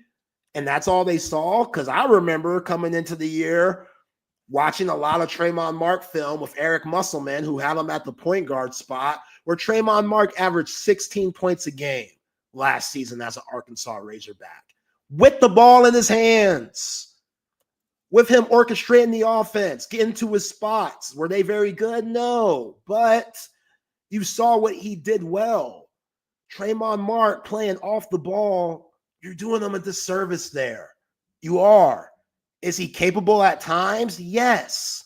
But with what they're lacking at the point guard spot, this should have been an easy move from Jump Street. This should have been an easy move. You try stuff out early when you're not in the SEC. You try stuff. I still think Jamie Vincent and Nick Cody should get more looks and more opportunities. But the number one thing that I've talked about here on Chip and Zay, Texas Sports Unfiltered with this Texas basketball team is Tremont Mark running your point guard. He's doing that today. You got a 15-point lead going into half. And it shouldn't have been Kendall Weaver being out as the reason why he's not. You could have made different substitutions and had different rotations out there to still allow Tremont Mark to run your point. Trey Johnson, too. Like Kaluma playing 3, Caden Shedrick and Zurich Oyema switching off as the 4 and the 5. I know you can't do that for a full 40 minutes, but you could do that for a majority of the game. But if you don't see it, if these guys aren't used to playing that way, then of course you're not going to have success. But you got to try it. And it's very frustrating, even though I'm happy they have a 15-point lead right now. Like, let's see what the next 20 minutes unfolds. but it's very disappointing that it's taken this long where Rodney Terry is on the hottest seat that you could possibly have with his job security for him to make this move. I guess better late than never, but again, Draymond Mark is showing you that he's perfectly capable of orchestrating your offense and you still being able to get the ball to Trey Johnson and get quality shots majority of the time. They've been really good this half. Kendall Weaver's given them a terrific spark with his defense, his rebounding, and just his effort out there. They've missed that for sure. But this half has been Draymond Mark playing your point guard spot. He's been money. That's why the Horns are going in the half with a 15-point lead. Yeah. I mean, it is a no doubt about it. This game changed when Tremont Mark took over the point. The energy, the juice that came into the team, because Mark is a legit threat to get to the rack. Defenses have to play him for that. And he loves to probe. He loves to drive. Remember, some point guards, you got to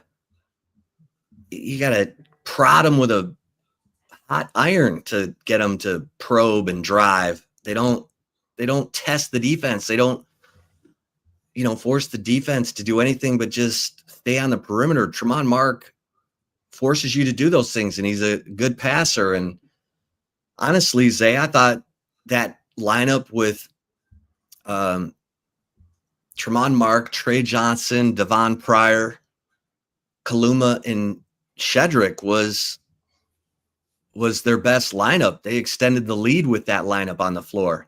Yeah. And even though you don't see Devon Pryor with any stats right now, his defense and his length makes it difficult. And some of the turnovers were happening.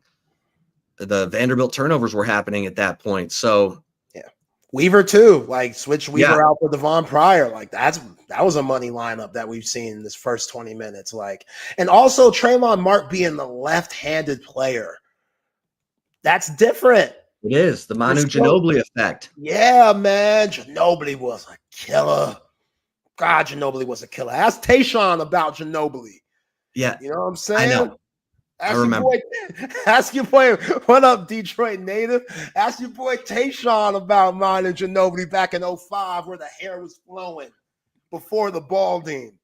Ginobili before the balding, he was still a killer when he was balding, but 05 Ginobili, the best Manu version of him that we've ever seen. That dude was just a beast. But yeah, like it's hard guarding a lefty, man, especially when the ball's in their hands and they know what to do with it. Like there's a reason why James Harden's had a lot of success. Like, yeah, he's a hell of a player, but unorthodox game, that means something. So yeah, about time, Rodney. About time. It's only taken you basically losing your job to realize which lineups to put in there. Can you imagine? Can you imagine if RT gets this thing going? Yeah, that'd be weird. That'd be weird. I mean, again, look at Kevin Keats. Kevin Keats canned that North Carolina State job. A lot of people are looking at it, including your boy Will Wade. And that dude, what a run last year with DJ Burns and those guys, making it to the Final Four, winning the ACC tournament that they had to win. Like, they weren't even in the spot that Texas is in. Texas, they still got to beat A&M, but if they beat them, I'm pretty sure they're good at that point on making the NCAA tournament, especially with Texas and their brand and Trey Johnson. People want to see him play. Well, here's the thing, Zay. They can beat A&M. Yeah. And then if they win that, they get Tennessee. I mean, this is the best possible draw for Texas because, otherwise you're playing Auburn, Florida, or Alabama. Tennessee, we know Texas should have beaten Tennessee in Austin. And that's a game. I'm not saying I can She's see a gold digger, but I don't see her with no broke. I mean, what if he does this? What if he does this? I mean, is that enough? No, it shouldn't be, but what's this? What does this? If he beats Vanderbilt, A&M, and Tennessee and gets into the tournament, I don't know. I don't know, yeah. He's got to do something he's got to get to the second weekend. Yeah, he has to get to the second weekend, and they have to play their ass off against whoever that game would be against. That's what I think. But don't you think this is the best draw? Yeah, this is a solid draw. This is a solid draw. Absolutely. Because Florida's a bad matchup. Auburn, Alabama. You get Tennessee. Tennessee. Rick and them. Rick, they don't even want to be here. Right. Rick and March. They probably barely practicing. They probably on vacation a little bit. Now, they will have a big-time home court advantage being in Nashville and stuff. I don't know how far Knoxville is from Nashville, but it can't be too far. But still being in state, they have that. But, yeah, Rick don't like March. I mean, the conference tournament. He don't like it. His record shows he don't like it. Yeah, he thinks guys are going to get hurt and stuff. And, oh, man, this is where you find a run. This is where you get on a roll. This is when, what's my man's name? Jim Calhoun? What he did with Kimba and them, 2011, Cardiac Kimba, Jeremy Lamb, they played 5 games in the Big East tournament. Big East had 12 teams make the tournament. They won all 5 of those games, then went on and won the national championship 6 in a row, 11 games straight. Kimba doing ridiculous things. Calhoun might be the most underrated coach of all time. I don't think he ever gets the credit he deserves. He has 3 of them things. That 99 team with Rip Hamilton and Khalil El-Amin, whatever my man's name is, Big Husky running your point. That team was good. Beat up on Duke. That 04 team that played in San Antonio, and they had Ben Gordon and Emeka Okafor. And then the team I just mentioned with Kimba and them, Jim Calhoun, he loved the conference tournament. So it can happen. You can do that. You can't be thinking about the negative stuff. Guys getting fatigued. That's your job to manage that. Less time on the court, more time in the training room. When we get on the court, we're not scrimmaging or anything. We're not really running. We've been doing that all year long. Everything's a walkthrough. Everything's shooting drills. You got to be able to manage your team this time of the year. And they're 18 to 23-year-olds. Well, if you think about Chad Baker-Mazara in Auburn, that dude's 30. But you get my drift. These guys are young men out here. Young men. They're built for this. So, yeah. Let's go, man. Let's make a run. RT, that should piss you off, RT. Everybody coming for your job. It's time to coach your ass off. Leave no doubt. That's what you're telling those guys. I know those guys, they still love RT, even though if we thought he lost them. After the South Carolina game, we thought this team was lost. But I mean, there's still 20 minutes left. Yeah, it's a long 20. It's a long 20. Let's see how set they are, how determined they are, how forceful they can be, how well they can play together. Yeah. Appreciate you, Joe K, man. It's been a fun show. It's always fun, but today was different going on the bootleg Manning cast. Yeah, man. Good times. Let's bring on the open gym guys. Patrick, Matt. What's up, fellas? It's cracking. Get ready to do this second half. Yeah, y'all got the second half of the. Y'all got the second half of the Manning cast. We got the scary set. We got the scary half. You watch that South Carolina Arkansas game, that was a scary second half. Hey, Texas led Vanderbilt by 10 with 14 minutes left in their first meeting. And then all hell broke loose. Yeah. I mean, all season has been, do the players want to play 40 minutes of basketball? Do they want to finish a game? Because they haven't really done it. Sometimes they miss the first half, sometimes they miss the second, but they very rarely put together a full game of basketball. So, I mean, are they going to finally now?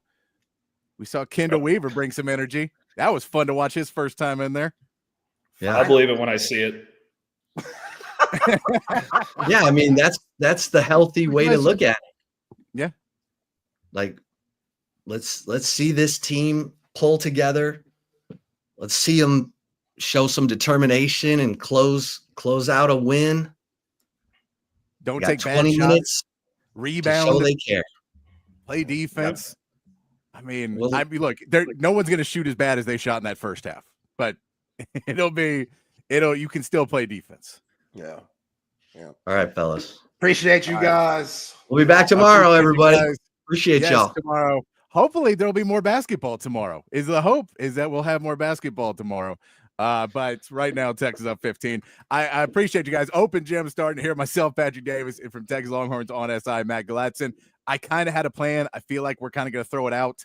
I was going to talk some more football to start because I thought maybe we weren't, but I see a bunch of guys here right now. So if you guys want to stay with us, let us know. We'll keep talking about basketball as we get into the second half. I may have to move my mic around so I can look at the TV better. Yeah. But and we got a bunch of Cowboys breaking news popping off all over the place right now. So do we have some Cowboys news as well? As we sit the second half do. Started right now, and first play is a steal. Did he step out of bounds? Oh, first play was a steal. So always love to see that coming out.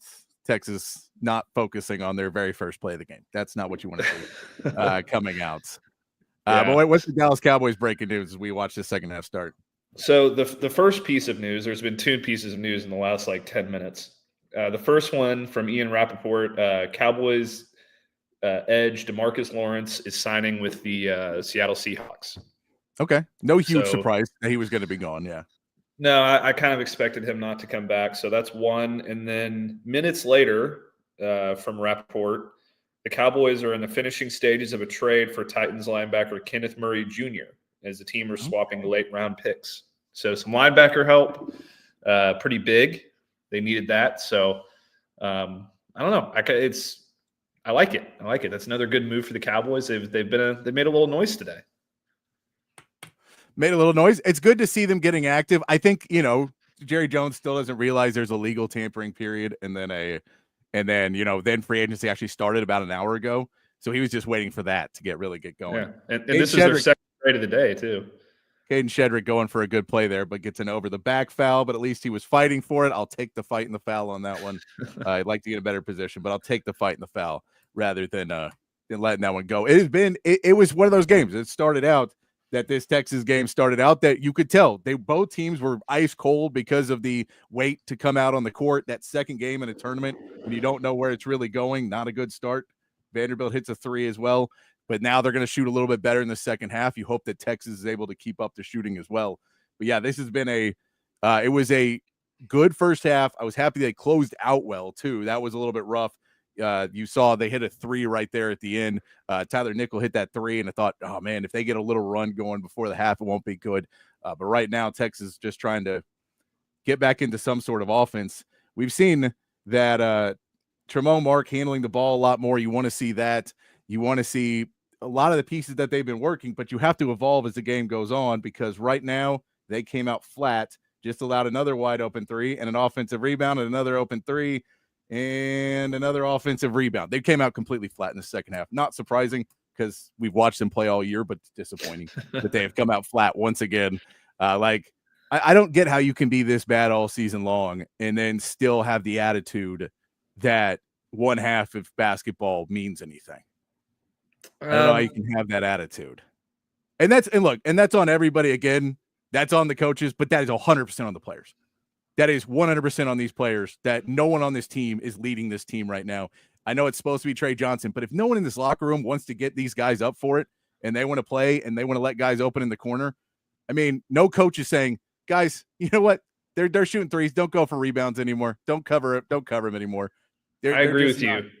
I think that I think it's ridiculous that this team is counting on an 18-year-old kid to be their locker room leader. That is a very rare trait that not a lot of people possess at this point in their careers.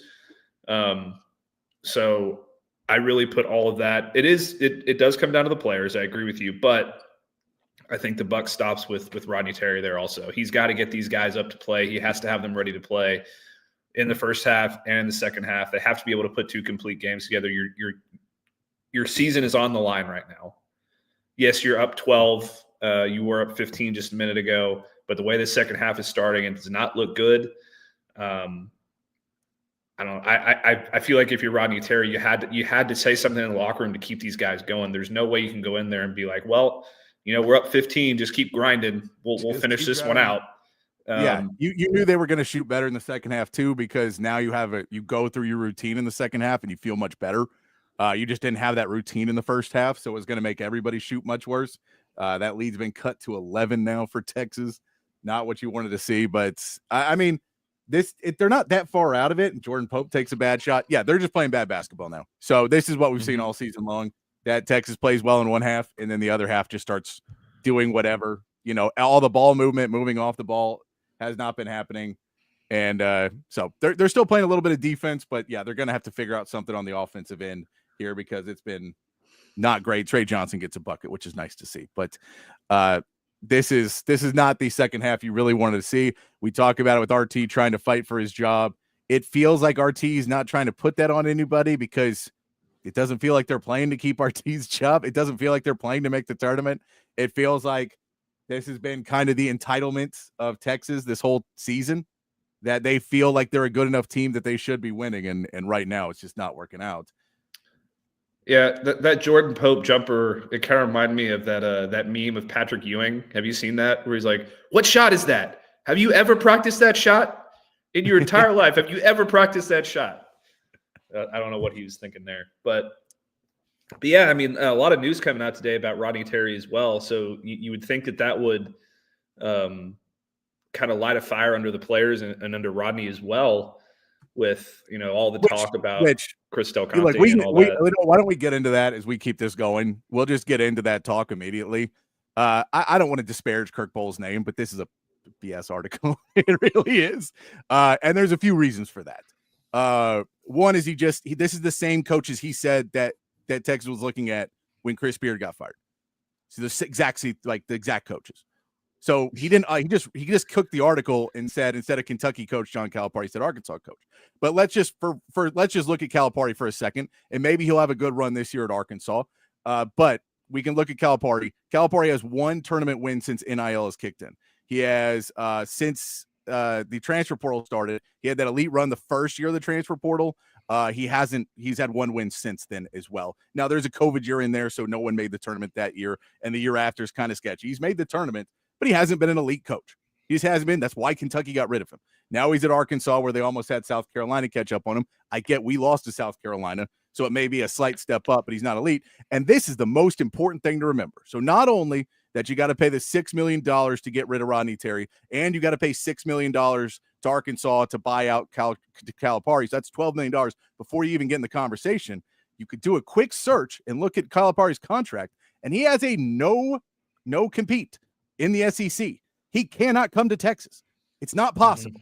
So if you would have just looked, we could see that Coach Calipari will not be the next coach of the Texas Longhorns unless RT is here for another 3 or 4 years and they get rid of him at Arkansas. He's not coming. There's a no compete. He cannot go to another team in the SEC because when Arkansas stole him from Kentucky, as they felt it, they said, we don't want you to do this again and screw us, so we are going to shut that down. So he has a no compete in his contract. So minus all the money, minus everything else, that he's probably not the great coach in the NIL era. He hasn't built a program in the NIL era yet.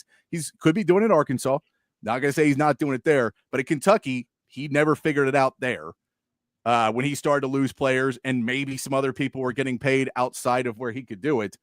but he has a no compete. So that article originally, just looking at that, is silly because he listed a name that cannot come to Texas as one of the people. And I know CDC knows that. I don't think CDC doesn't know that.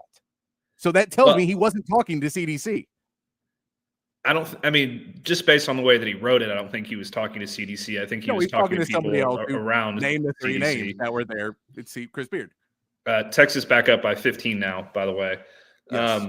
But I think there's parts of that article that make sense. I think there's parts of it that I have a little bit of an issue with. The Calipari is the big glaring one to me. I think that it is possible that he is hearing that Chris Del Conte is wavering. I don't think that would be a surprise to anyone to hear that he's wavering, and that he has certain opinions about Rodney Terry, about how he's not an alpha. I can see that being, something that he's probably, said out loud before. Yeah. And so those parts are all there. I didn't really take the report as something that was like, this is definitively happening. They're firing Rodney Terry and they're going after these three guys. I took it as he just copy and pasted an article he wrote 3 years ago. That's what I took it as. But well, I mean, maybe he did. I don't know. I really like Kirk, and I have a lot of respect for him. I have respect for Kirk too. This article was bad, but I think that the names that he listed are all very interesting outside of Calipari, because that's not possible. But like the Billy Donovan thing, I mean, I think that would be awesome. Has not coached in college in 10 years, has no idea about the transfer portal, NIL. Why would you leave the NBA? Now, if he gets fired, maybe that's a different point. But you're taking a fired NBA coach who has not coached in college in 10 years. I'm just telling you, the game is remarkably different than it was 10 years ago. Remarkably different. And that's kind of the point that I was about to get to, was that the two guys that he lists next to Calipari are both guys that haven't been in the college game since the early 2010s. Or before 2010. So like that would kind of give me some pause. I mean, obviously both guys know how to coach basketball very well, but college basketball is much different than it used to be. So I have a hard time seeing that one. And then, Will Wade, his name still somehow keeps getting brought up. I don't understand that one. If you're going to bring a guy in to replace Rodney Terry, I think he has to be squeaky clean. And he can't have had a history with, a show cause and all those kinds of things. So Will Wade is just and I'll be honest. If you want to bring in Bruce Pearl, I don't care about his history. But if you want to bring in Will Wade, tell me that he was successful in Power 4 basketball before you bring him in, which he wasn't. He was in it. He was successful when he cheated.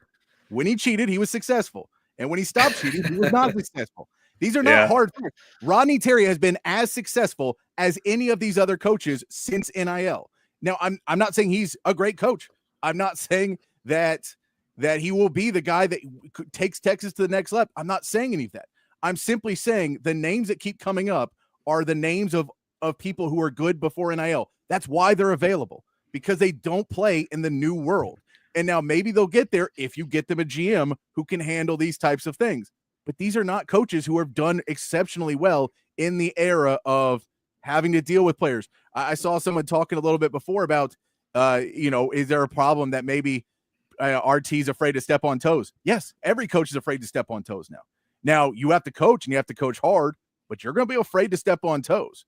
It will happen. Rodney Smith says Texas is going to F around and win this, losing me a 3-team parlay. You can't be betting against the Horns. You can't be betting against them, man. Like, I've not picked them a lot of times, but I'm not putting my money behind that because I want them to win. I'm rooting for them, so I do that. And Travis Johnson, go ahead. I was about to say, this is what happens when I pick against them. It's with the we are 15 minutes left, man. We are not. I'm just saying, so far the equation has hit every time. Whatever I pick, the Horns do the opposite. So, man, I love watching Kendall Weaver play basketball. He's not a superstar, but he is just one of the most fun players to watch as he gets I believe that might have been a foul before then. So we won't get the putback Kendall Weaver, but he's doing good. Also, Travis Johnson says, "I'll die in the Royale Ivy Hill." I don't dislike the Royale Ivy, but you have to understand, I need somebody else with Royale Ivy who understands how college basketball works right now. So if you're going to do that, So now the good part about Royal Ivey is there's no buyout for Royal Ivey. So the money becomes a little bit easier, right? Because you're not talking about paying, the $6-7 million buyout for Rodney Terry. I know it was 7.2 when he took the job. I don't know what it's at now. I don't know if it decreases or stays there, but it was 7.2 when he took the job. So if it goes down to 6, right? So if it's $6 million, you got to pay him to get rid of him. Now if you had to buy another guy out of their contract, it's another $6-7 million. You're talking about $12 million before you've even hired the next coach. That's just really hard to do when you also have to pay to build the team. We also know CDC has talked about how they're not at fully funded right now for the next couple of years, that they still need more money coming in. And part of that is the sales pitch. They can move things around. They can make things work.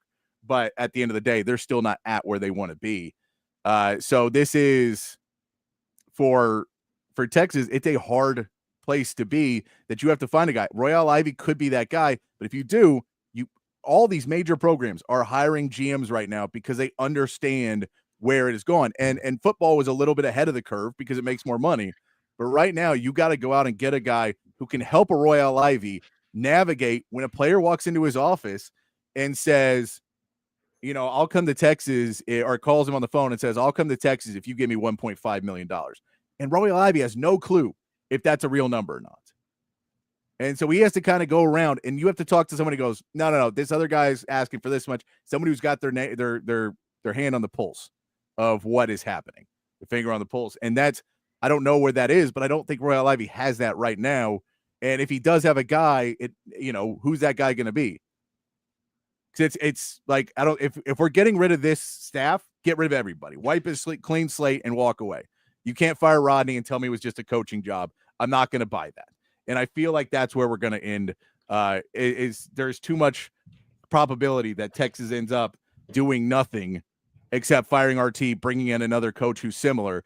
And then in 3 years, we're back here again, but everybody doesn't hate him as much as they hate RT. So it's just, he does better interviews, and, he comes out and says the right things, which RT says the right things. He just says it with a rasp. He says the same things everybody else says. So it's rough what they're saying. And Hair the Dog asked, "What's with the hat?" Oh yeah, it's a golden retriever holding a golf flag. It's from a company called Birdie Retriever. They have a bunch of cool stuff. But yeah, non-paid ad, by the way, non-paid.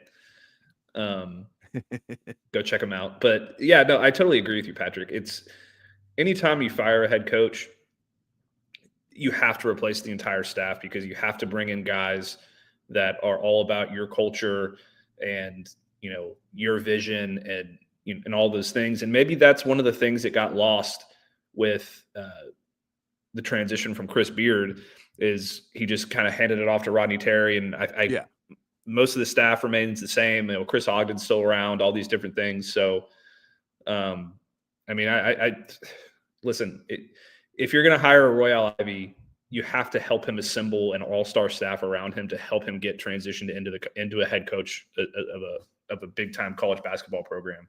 You can't just, let him bring in all of his buddies or something like that. You have to bring in a stellar GM. You have to bring in stellar assistant coaches and guys that can help him recruit. And that's going to cost a lot of money.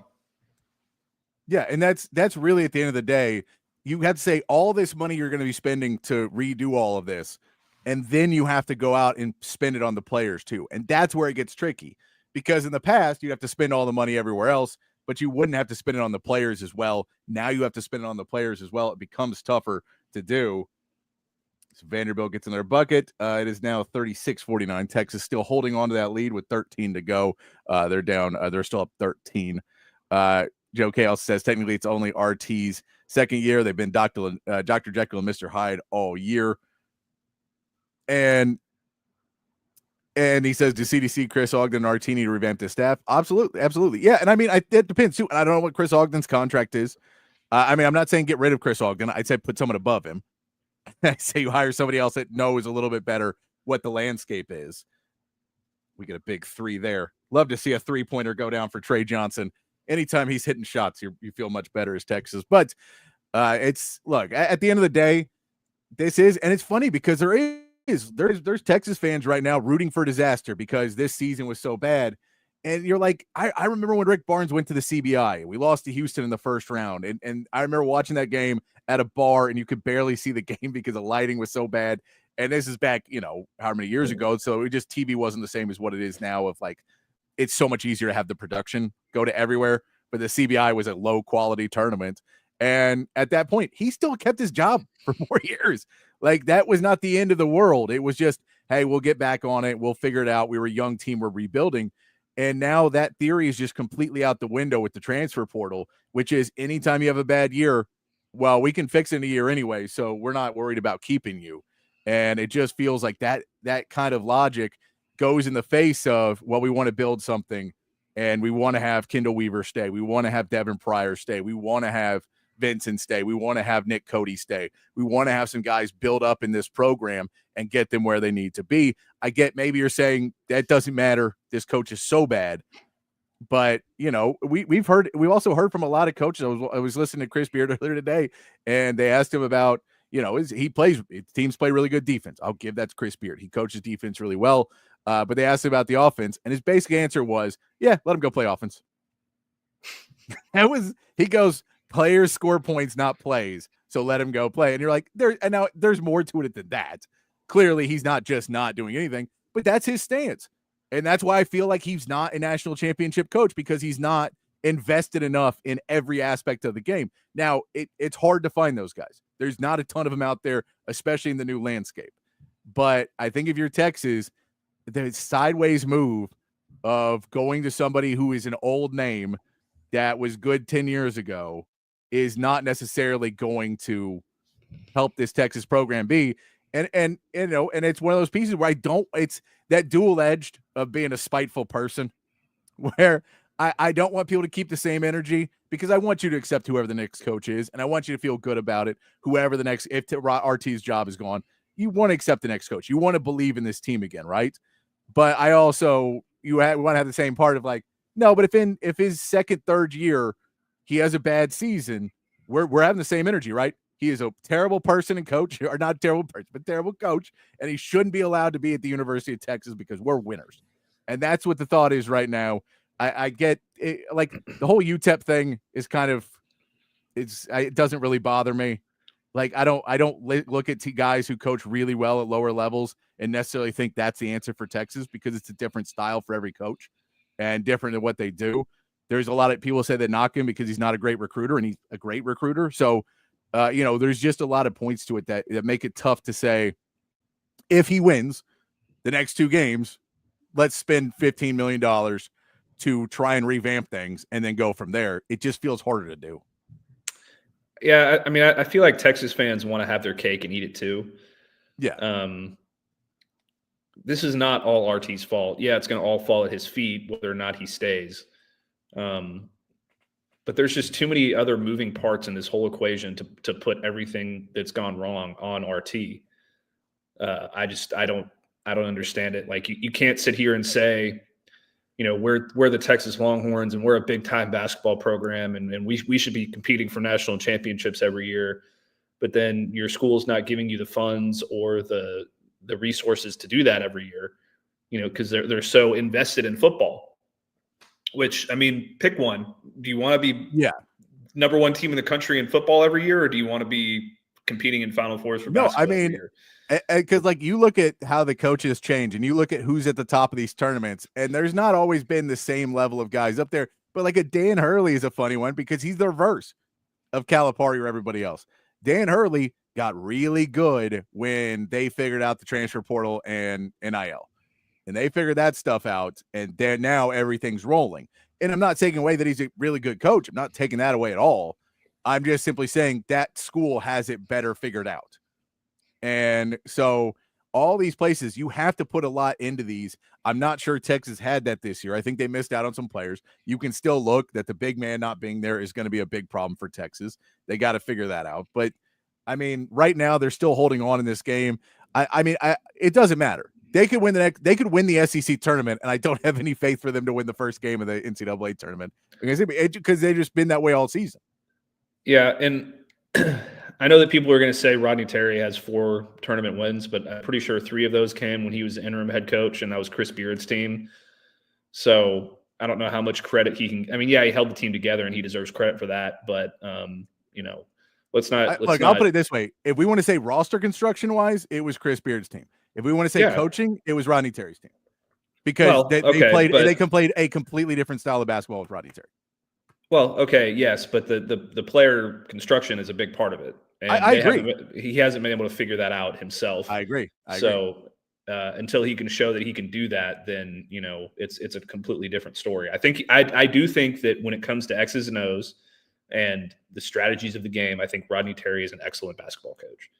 He just needs this year to figure out, okay, these are the things that I need to do differently going into next year, or we can maybe fix this problem.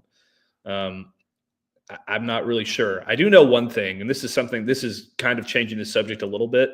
Yeah. But I do know one thing that I've been thinking about over the last few years, especially since the college basketball landscape has changed so much.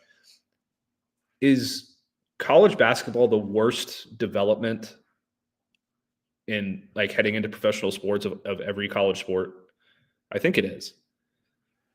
Yeah. I mean, baseball hitting probably isn't great either. I would say hitters don't get a lot. Fielding wise, you get it, and pitching, you get it. But I don't know if hitting, because you're using a different bat, I don't know if it's fully going to put you into that same realm. But yeah, I mean, and the reality is, if you took out the one and done rule, it would probably make it better. If you said one and done players don't have to be here anymore, but neither program wants to do that. The NBA doesn't want to do it because they don't want guys busting out of their league constantly, even though they have Europeans doing it all the time now.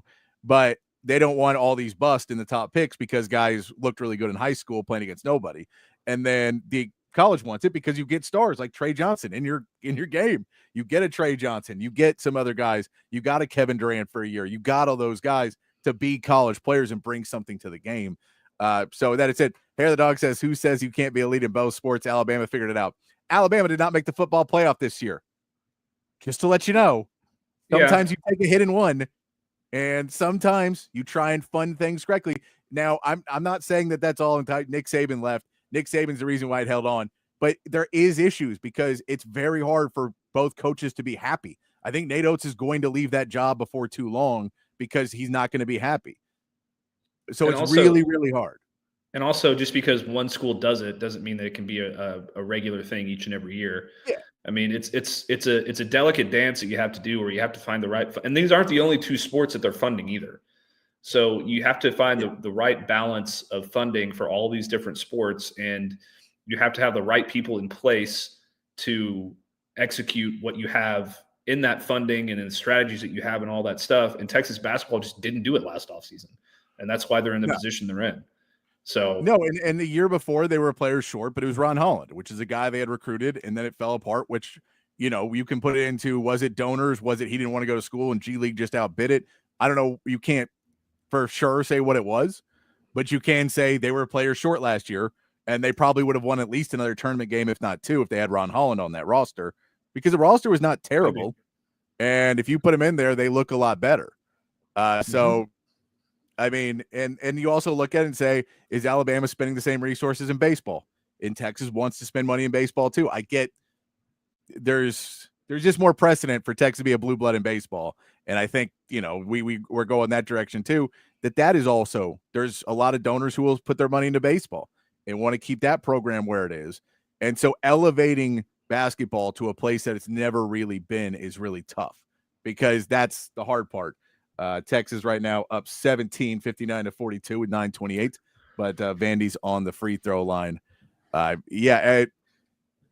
Travis John says, I'm rooting for them to win. Trey deserves a tournament run. RT problems have been predominantly on roster construction, and I think lack of BMD support.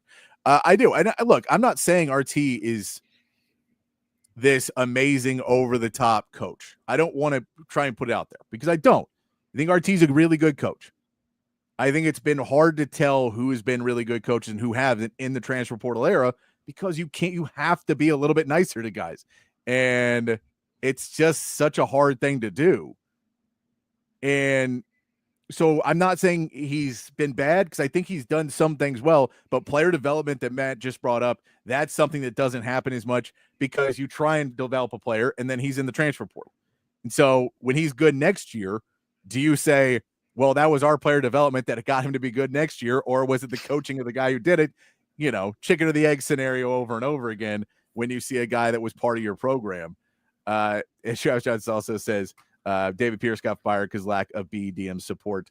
It's a BMD, right? Big money donor. You said it right the first time. You got it. The big money donors. David Pierce didn't have them, but David Pierce also painted himself into a corner because he didn't want to hire other coaches. Like that was his big thing, is he kind of bunkered down as well.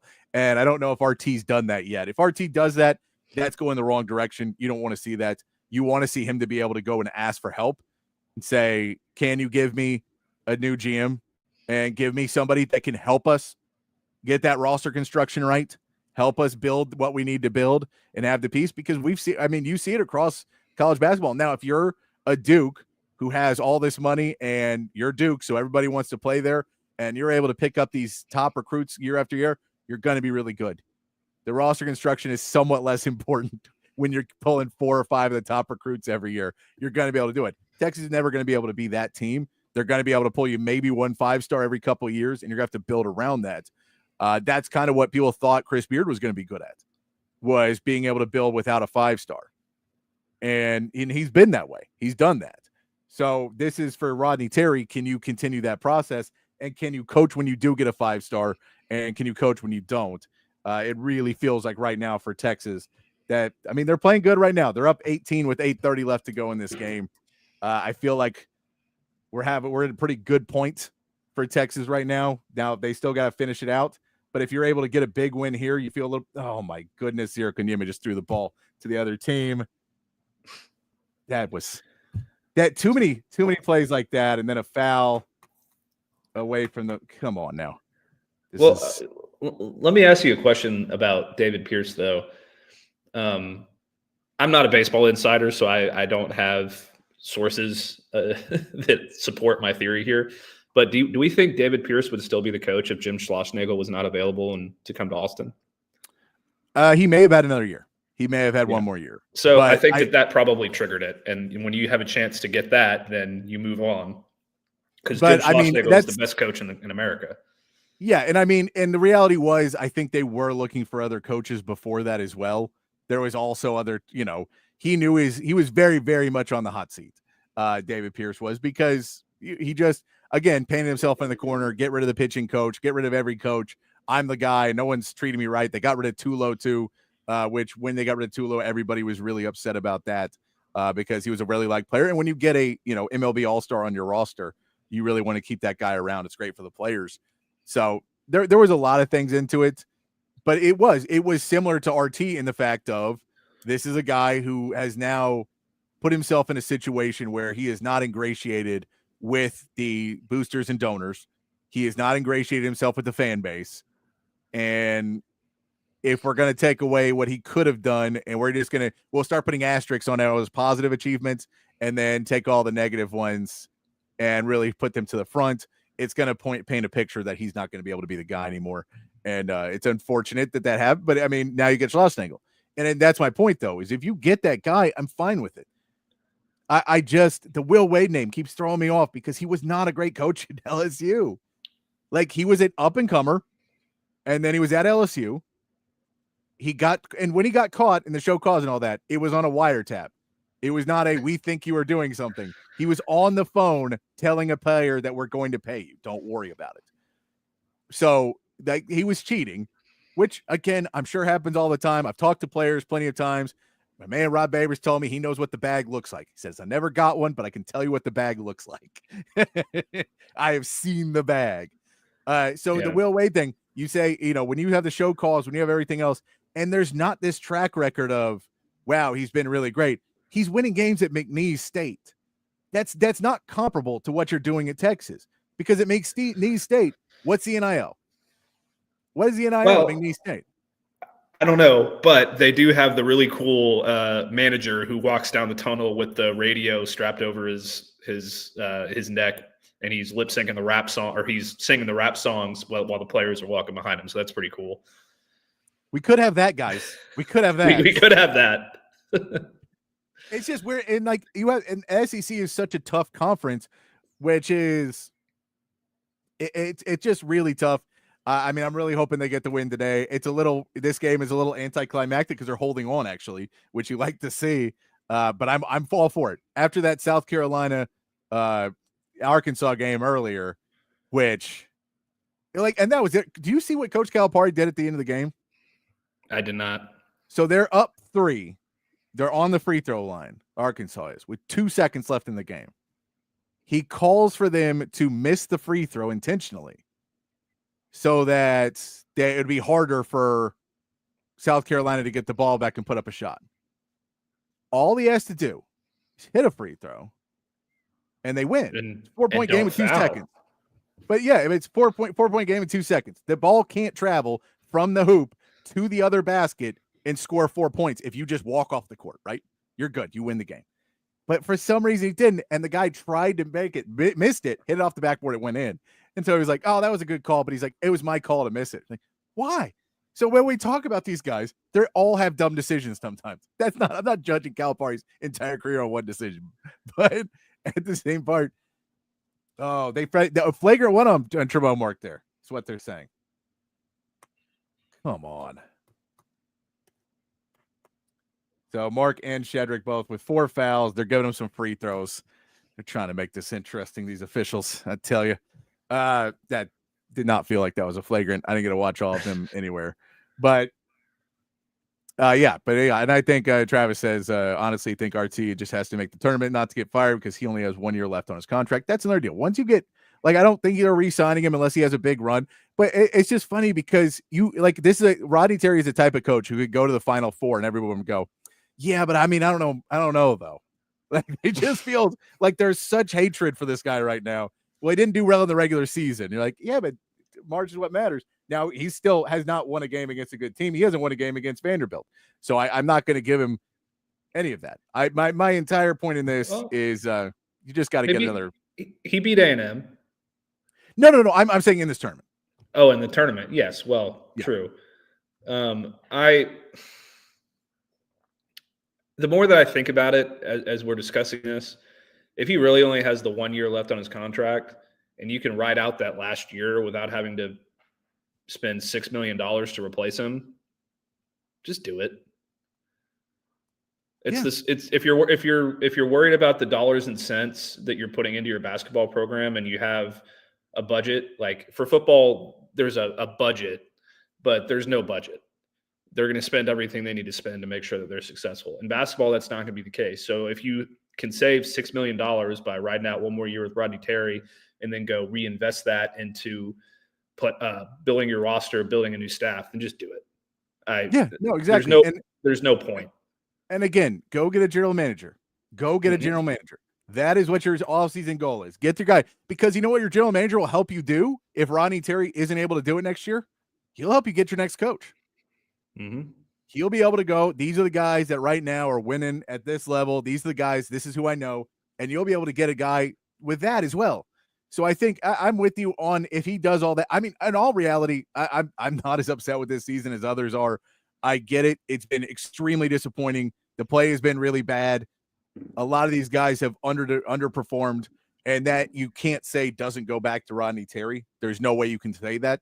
But at the same point, I don't think there's an easy answer out there right now. And I'm with you. If you save the money and you don't put yourself in that situation, that $6 million buyout, the $5 million you're paying somebody else, that's now what, 2 or 3 really good players in the portal? At least. And all of a sudden you're going back up. And if you get Kendall Weaver to be healthy next year and he comes back and Pryor comes back next year and is playing a little bit better, you get those pieces starting to come together. I mean, there's a lot you could look forward to for this Texas basketball team going into another year. It's just, I get the knee-jerk reaction. But it goes back to the article I saw today. It felt much more like Kirk Bohls was talking to a booster that he says, these are the guys I want. And he has no concept of what's going on in the league. And because that's what it felt like. And I'm not saying that it just felt like it was that there's no point where you say, you know what Texas really needs? Someone who has no idea what's happening, how to build a roster right now. That one that one seems really tough. Yeah, and even with the Will Wade thing too, isn't he kind of the Hugh Freeze of college basketball? Like he was good when he was good when he was cheating, and then when he's not cheating, he's And by the way, Will Wade didn't win those games. So again, roster construction wise, you can say Will Wade did it, but he was suspended when they went on that run in the NCAA tournament.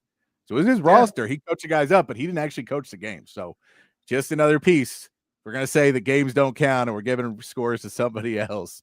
I'll say this: I know a few LSU people, and they all loved Will Wade and thought that he was going to be great there until all this stuff went down. Unfortunately, the stuff did go down, and when you're coming off of a head coach a couple of years ago who got in trouble with the law, regardless of what actually happened that night, he had a run-in with the law and he got fired. You can't bring in a guy a couple of years later with a show cause on his contract with a history of run-ins and cheating with the NCAA. So no. By the way, if you guys have anything else out there that if you guys in the chat or the text line have any names that you think are the perfect fit for Texas, let me know. Throw those in there as well. But we're just going to keep watching this game. We can go into anything else. If you guys got other questions you want to go to, we can hit those up as well. I don't want to go too far into anything else and then try and pay attention to this game as well. Hair the Dog says, if you ride out another year, it doesn't imply a lame duck coach, and you can recruit as a lame duck coach. You can recruit because you're transfer portal. Like it's a transfer portal. So, you're going to lose all those recruits if you fire them anyway. I get that. But you're not necessarily you're only trying to bring in 1 or 2 freshmen a year, really, in today's game. So it's transfer portal. You bring in a bunch of juniors and seniors. They're not going to be here for a bunch of years. It's a lot easier to recruit those guys as a lame duck coach than it was. Now, would you love to have a coach with a long-term contract? Yes, you'd love to. But I don't know if you're necessarily going to get much better by not doing that. Joe also says, I like the WCC coach from last night, Randy Bennett and Mark Few. They understand what's going on with NIL and are still successful. I agree that I both those guys are pretty good. Mark Few, I don't think is leaving. I think he's pretty happy where he is. From everybody I've talked to around him or people, when he came into town a year or so ago, that it was that he really didn't have much desire to step into a program that was as big as Texas. I think it's like to Scott Drew. Scott Drew had a lot of offers out of Baylor. It's like, dude, I own Waco. I can do anything I want. I got a big house. My family's here. I feel really good about things. And so why would I want to go to a school where, winning 2 games in the tournament every other year is going to get me fired, as opposed to being in a place where if I just get us in the tournament if I get us in the tournament war seasons, I'll always have a job. And that's kind of where a lot of these guys are. Lane Kiffin has that set up in college football for Ole Miss. I mean, he doesn't even have to make the college football playoff, and he keeps getting extensions every year. So when you get to be in Oxford and you get to have a big house and your kids love it and your wife loves it or your girlfriend, loves it. It's when you're in a situation like that, why leave? It wouldn't make much sense. If you're one of these coaches like Chris Beard, who's trying to work his way up and go from point A to point B to finally get to a big time program, then that's great. But I mean, Mark Few, he's going to be there until he retires. It's going to be like Jim Boeheim in Syracuse and Coach K at Duke and that kind of a thing. He can do whatever he wants. So there's no reason to change. Jordan Pope just got into the double figures by hitting a 3 as well. So now you have 4 Longhorns in double figures for Texas. You like to see out 4 of your starters in double digits. The bench hasn't provided as much in this one. I thought Jason Kent did pretty well early on, but then he started touching the ball too much when he was getting passes. I only really want Jason Kent to touch the ball on offensive rebounds. That's when he's at his best. So when he goes and gets fouled, when he goes and gets a rebound and gets fouled, that's when I like this Jason Kent. But yeah, the bench, no, not a good pass there. Good flop by Trey Johnson. Solid flop. I gotta admit, Patrick, this flopping stuff in basketball, it's so bad. It's getting to European, or really, so there's different levels to it, right? In European soccer, it's flopping all over the place for the most part. But where it's really bad is Italian and pretty much Italian league And that's sort of where the NBA is going. I mean, in college basketball, like I saw a video the other day of these kids who are playing like a youth AAU tournament type thing. And this kid they're inbounding the ball and this kid just flops backwards like he got, hit in the chest by a charging bull or something. And that's just what the game's evolving into, and I can't stand it. Like they need to make some sweeping changes here, man. They need to make changes to the way the game is played. They need to make changes to the way that the game is with roster construction and recruiting and all this stuff.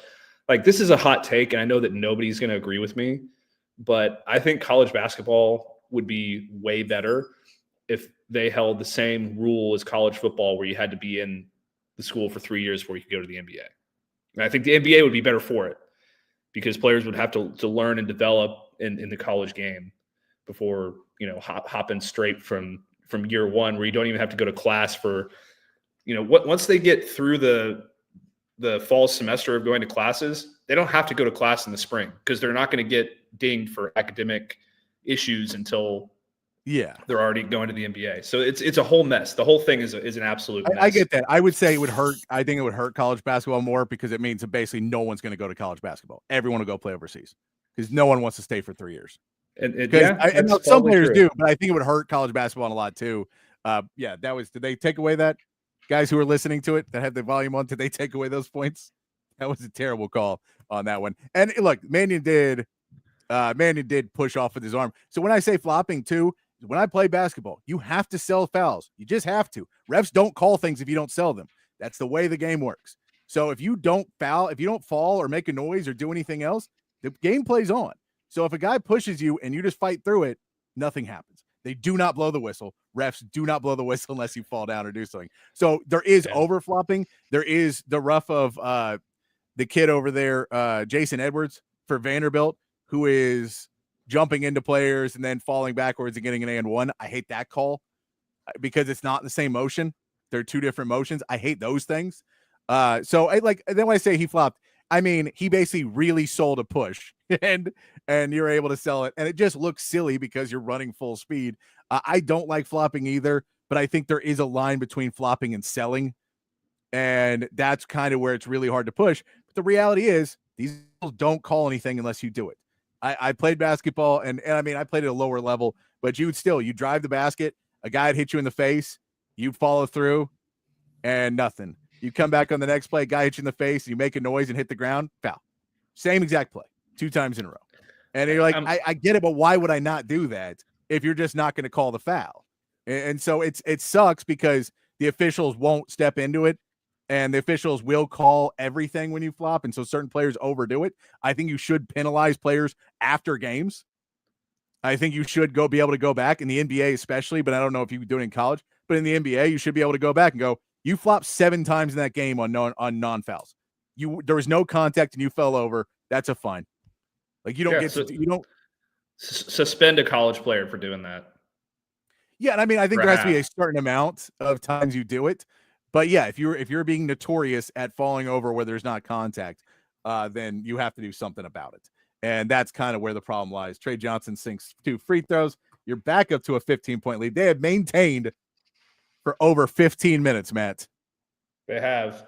I think that, one of the other things that sticks out to me too is like, look at what LeBron James did the other night. His face got brushed by a forearm or a hand or something, and he fell backwards and hit the ground and was and then they did. It's like that's the kind of stuff that I can't stand. No, I can't stand it either. The ones that always get me is on the ground, because those were always the ones where you'd run the court 5 or 6 times in a row, no stoppages, and then you'd hit the ground, and you were like, yeah, my body hurts as a whole, so I'm just gonna lay down for a second. And if you call something else, great, but I'm just gonna lay down. But it goes back to keep going with the game. Appreciate Longhorn Bear. You're right. That was a bad call. And I do love Kendall Weaver. I remember showing Kendall Weaver to my dad for the first time. And I was like, Dad, you just have to watch Kendall Weaver play basketball. He will be your favorite Longhorn. Trust me. And after the game, he's like, I like that Kendall Weaver guy. Like, I know you would. He's a great player. But yeah, there was do you remember the sportsmanship commercial? where the guy, where they all go to the timeout, the ball goes out of bounds, and he goes, "I touched it, coach." Oh, yeah. And he has me to a go break. over and tell the officials that he touched it. So they interviewed the guy from the commercial years after, and he's like, "I gotten all this crap for it and everything else." He goes, "The crazy part is we shot that a bunch of times. On the take they used, I didn't touch it." He's like, "I don't know why they used that take, but I didn't touch it." It's amazing that people would come after him too for being an actor in a commercial. But that's where we are. And Carson, you say there's not enough possessions left for Vandy to come back, hold the ball for the whole 30 seconds. Remember that this Texas team cannot break a press. And also remember there's 4 minutes left. Yeah. Vandy is 4 threes away from making it a 1-point game. So you gotta play this pretty tight. Yeah, you gotta play it out. Play go get possession. Yeah, there's still plenty of time in this game, especially knowing that Texas, if Trey hits this, so it helps. Trey Johnson missing a 3. Yeah, but it's 13-point game. It is not that far out of it at all. If you got to 15, it'd be nice again. And see, it's already down to an 11-point game with 3:41 to go. Texas has the ball, but they're gonna have to get it back up in court. That's kind of where the problem has been for Texas right now, is getting the ball and holding it at the end of these games. Do not underestimate Texas's ability to blow it. I am not. I'm not.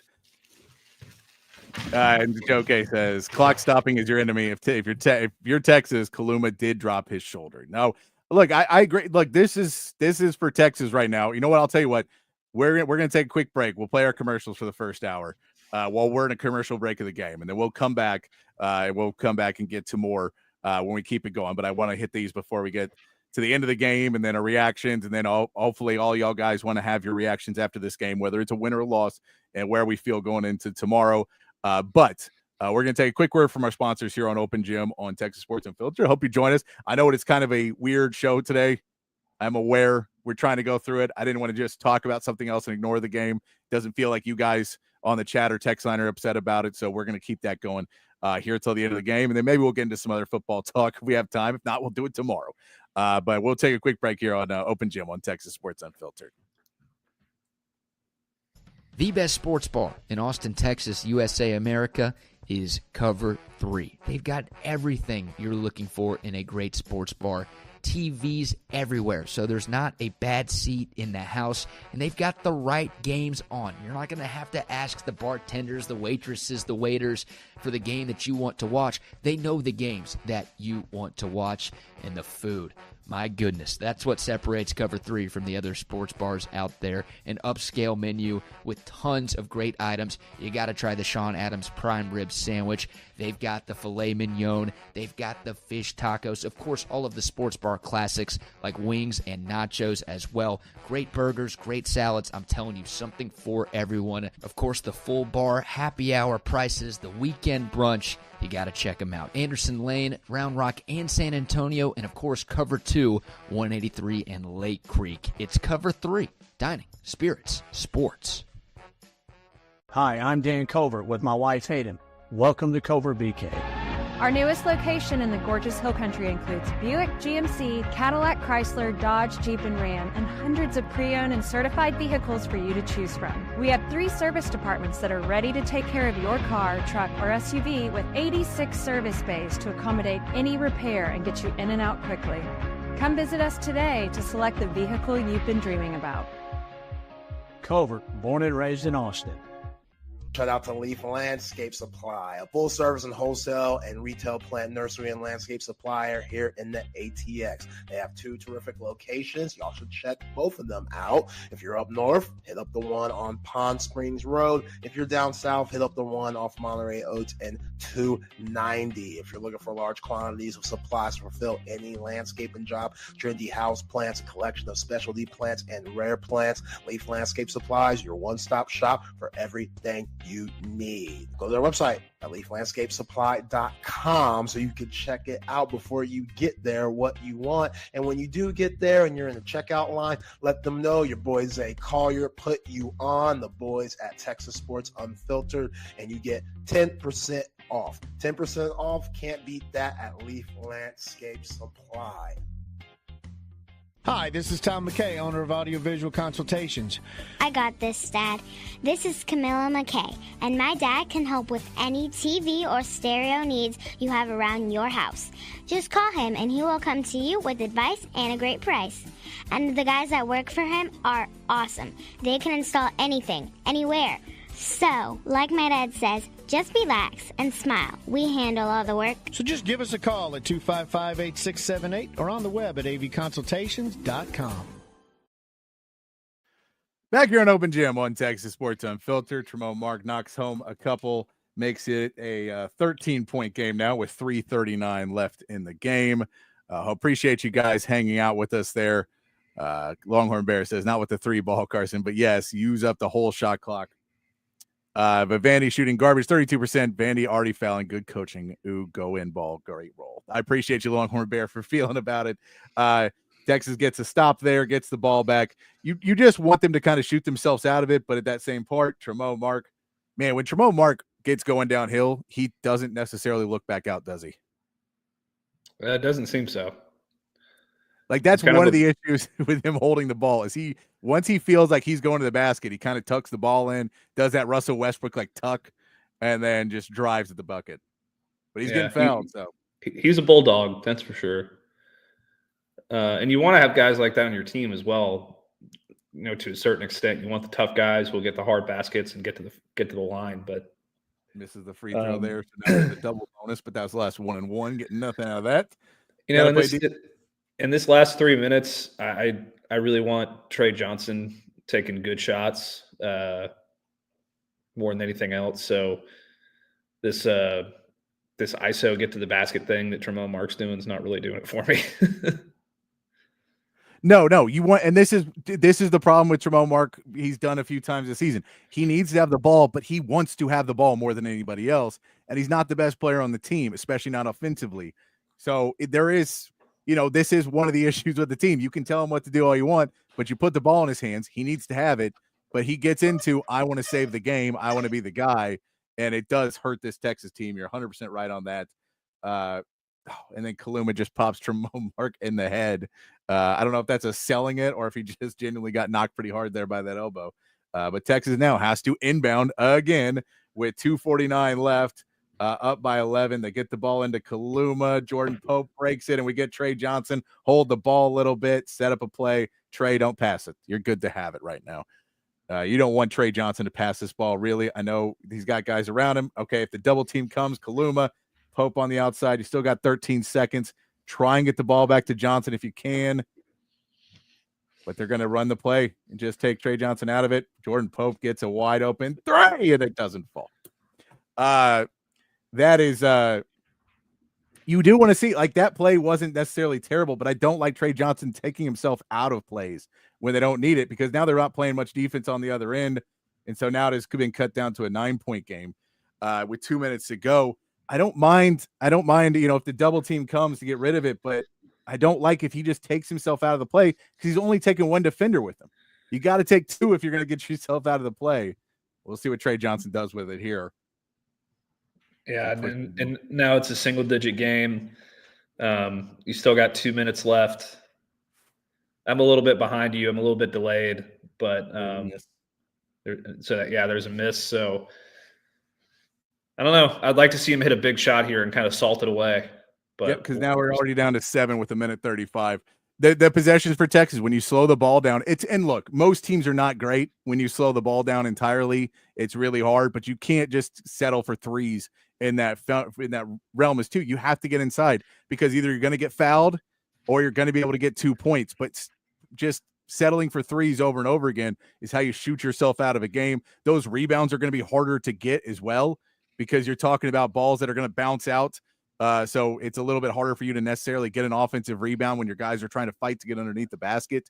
I'm not a huge fan of that. Hopefully Rodney's in the timeout right now telling him, get back downhill. It's worked for us all game long going into the buckets. Been the game plan all game, and now you're kind of forgetting about it. So it is a little rough for Texas right now. You'd like to see a big play here, get something on the board. If they don't score on this possession, it's going to be a little rough with a minute 35, and all the momentum right now is in Vanderbilt's side. It's pretty much a home game for Vanderbilt there in Nashville. I know it's not their home arena, but it is a home game for them, fan-wise. Yeah, you got to drop a play for your best player here if you're Texas on your next possession. You got to give it to Trey Johnson. You got to want to get him a good shot. You can't do this Tremont Mark stuff. You can't give it to Caden Shedrick or somebody else. It has to go to Trey Johnson. He has to salt the game away. That's why he's a lottery pick. Yeah, no, you have to. Yeah, you want to trust him. And if they double team him, that's when you have to try. But the whole concept of him not wanting to get the ball back once he gets the ball, once they double team, I'm not a fan of that. Yeah, and I just, you want to be able to keep moving the ball down. Let's see if they get the ball back up. They get the ball past half court. That is always a bit of a worry, but the ball is in Jordan Pope's hands right now. Get it back over to Mark. That's also a bit of a worry. I mean, it is, but I don't think Jordan Pope is necessarily. Tremont Mark is the one I don't think is going to pass it. I think Jordan Pope has looked past a little bit of here. Now he's going again. He gets it over to Mark, and we can't call the game, but let's just be careful. But there we go. You run downhill, you get the foul call. You push the ball downfield, you get the foul call. That's what you want to see out of this Texas team, is pushing the ball downhill, try and get near the bucket. So if that is Tremont Mark, great. He's got to hit his free ones. You missed that one big free one because you talked earlier about that 1-and-1. If he hits both of those, though, it's big. But yeah, just get the ball downhill. It's been what's worked for you all game. You haven't been a good shooting team all season. Just go ahead and get downhill. So I appreciate that. We're now, how many timeouts do we have? Texas has 3, I think. Vanderbilt's out. I can never tell in these graphics. I think Vanderbilt's out of timeouts, though. I can't see it from where I'm sitting, but I think Texas has 2 or 3. I think Texas has 3, but it looks like Vanderbilt just used their last timeout. So I would be wearing my glasses, but it makes me look like an idiot. So,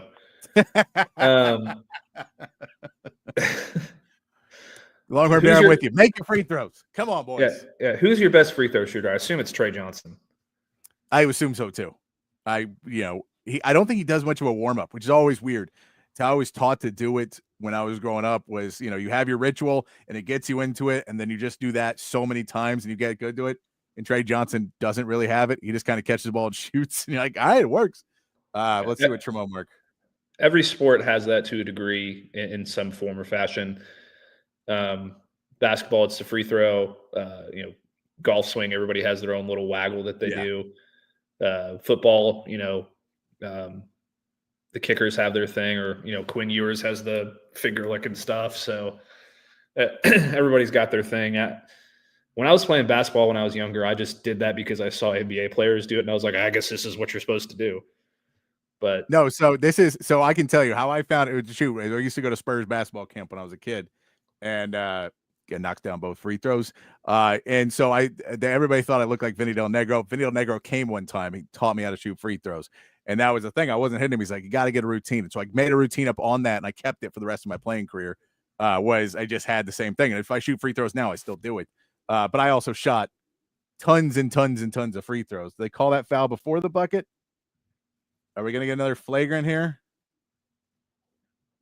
What was your ritual? It was a spin the ball, dribble once, and shoot. It was nothing crazy. Yeah. His eye looks a little messed up. I think he got popped there. Let's see. Are we going to get another flagrant foul? On who? I don't know. I didn't see what happened behind the play. It looks like he just got poked in the eye, maybe. Man, when I got poked in the eye when I was playing basketball, I did not lay on the floor for 5 minutes. Oh, he set a screen. Kaluma tried to. That's not a flagrant. This is exactly what I'm talking about, Patrick. No, I mean, he got hit in the face with an elbow. He got hit in the face with an elbow. That's like, he did get hit. I get why he's hurt, but okay, at the same part, I don't think that's a flagrant. No, it's not. But like, if that had happened to me when I was playing basketball, like I would not have thought twice about it. I just been like, ow, okay, let's keep going. I know, but it's a different game. Also, I get at the end of the game as well. If you're talking about playing, well, how many minutes has Jason Edwards got in this game? I can't see on my stat sheet, but if he's got, Jason Edwards probably played 30, 35 minutes. Again, when I hit the ground, I'm not getting up. I'm laying down. So this one, I'm curious. I'm curious what they're going to pull out, because you could say, I don't know, I can't hear what he's saying, but don't have subtitles on. They don't let us know. I can't tell. Let us know if in the chat, because I can't hear what he says, if they're going to say that was flagrant or I think it was incidental contact. I also understand that his elbow was up, so sometimes they call that a flagrant. I can't tell what they called. If you guys could put that graphic up there, that'd be great. Yeah, if they're not putting it on the screen, then it leads me to believe. See? I mean, we'll see when we get the free throws here.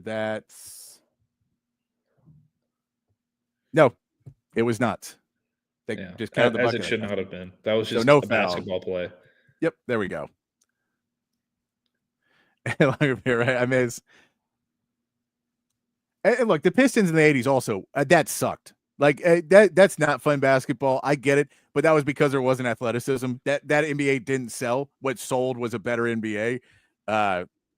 But I will say, you do want to have more contact than there is. There's that fine line in between it, and they jumped right over it because the players didn't want to have the contact.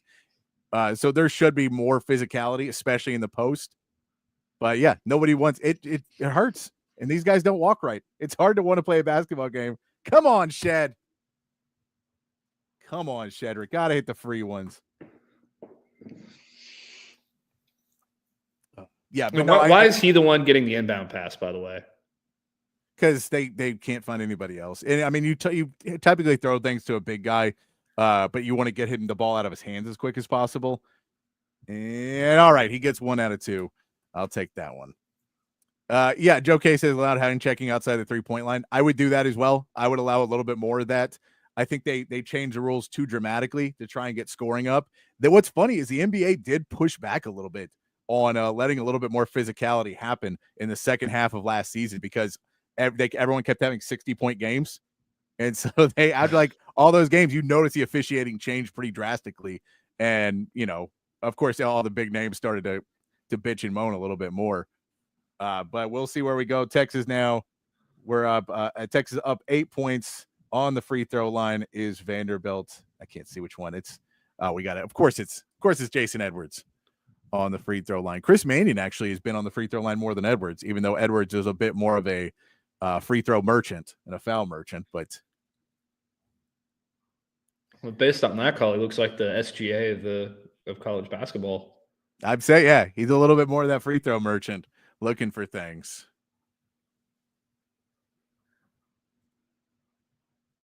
Well, I mean, you feel okay right now if you're Texas. You're. I haven't seen if he hits the second one yet, but you're. Nope. He misses the second. Texas gets a rebound. Get the ball up court though, and Tremont Mark is going to be shooting the free throws. Well, you feel pretty good if you're Texas up 7 with less than a minute left. But I did watch Reggie Miller when I was a kid, so never count anything out. Oh yeah. Oh, I watched Tracy McGrady. I was a Spurs fan. That was incredible. Whoo! Now, incredible is not the word I would use to describe it as a Spurs fan. Incredible is not the word. Well, I was a Spurs fan. I was not a Spurs fan. My dad always kind of liked the Spurs, but I was always a Mavs guy. So anytime I could see the Spurs or the Rockets in pain, I was always for it. So, not so much anymore though. My NBA days are pretty much done. I think, Patrick. Man, one trade, Nico Harrison just ruined everything. I mean, they're fire Nico chants at FC Dallas soccer games. There should be. Every event. There was some at a Spurs game when the Mavericks were playing the other day. There was enough Mavs fans there to start a fire Nico. Oh, I had a buddy at that game. I had a buddy that was there because he had gotten the tickets for Christmas. And it was like, yeah, that was a fun matchup of Luka versus Wemby then. All right, there we go. Texas gets a turnover and another foul. That looks like we're pretty good now. 9-point lead with Texas shooting free throws with 28 seconds to go it feels like we're at a good place for Texas basketball right now. This is not a bad second half. You didn't let it completely slip away. You had a little problem there, but you fixed that one pretty quickly, where you were shooting some threes. Rodney Terry in the timeout apparently said the same thing I said, which is go downhill. Yeah, and barring disaster, this game seems to be in hand. So you have A&M next. Yes, you have the Aggies next. How do we feel? I mean, look, the Texas beat them once because of a furious comeback. It's going to be a big second half game because this is going to be the same time slot you had in this game. So I don't know if Texas is going to change up anything they try and do. Jason Kent, yeah. Travis with the Kent free throw shooting percentages. Solid there, 55%. That is definitely the problem right now, having that guy on the line. Not the guy you wanted to have fouled, but he is a good rebounder.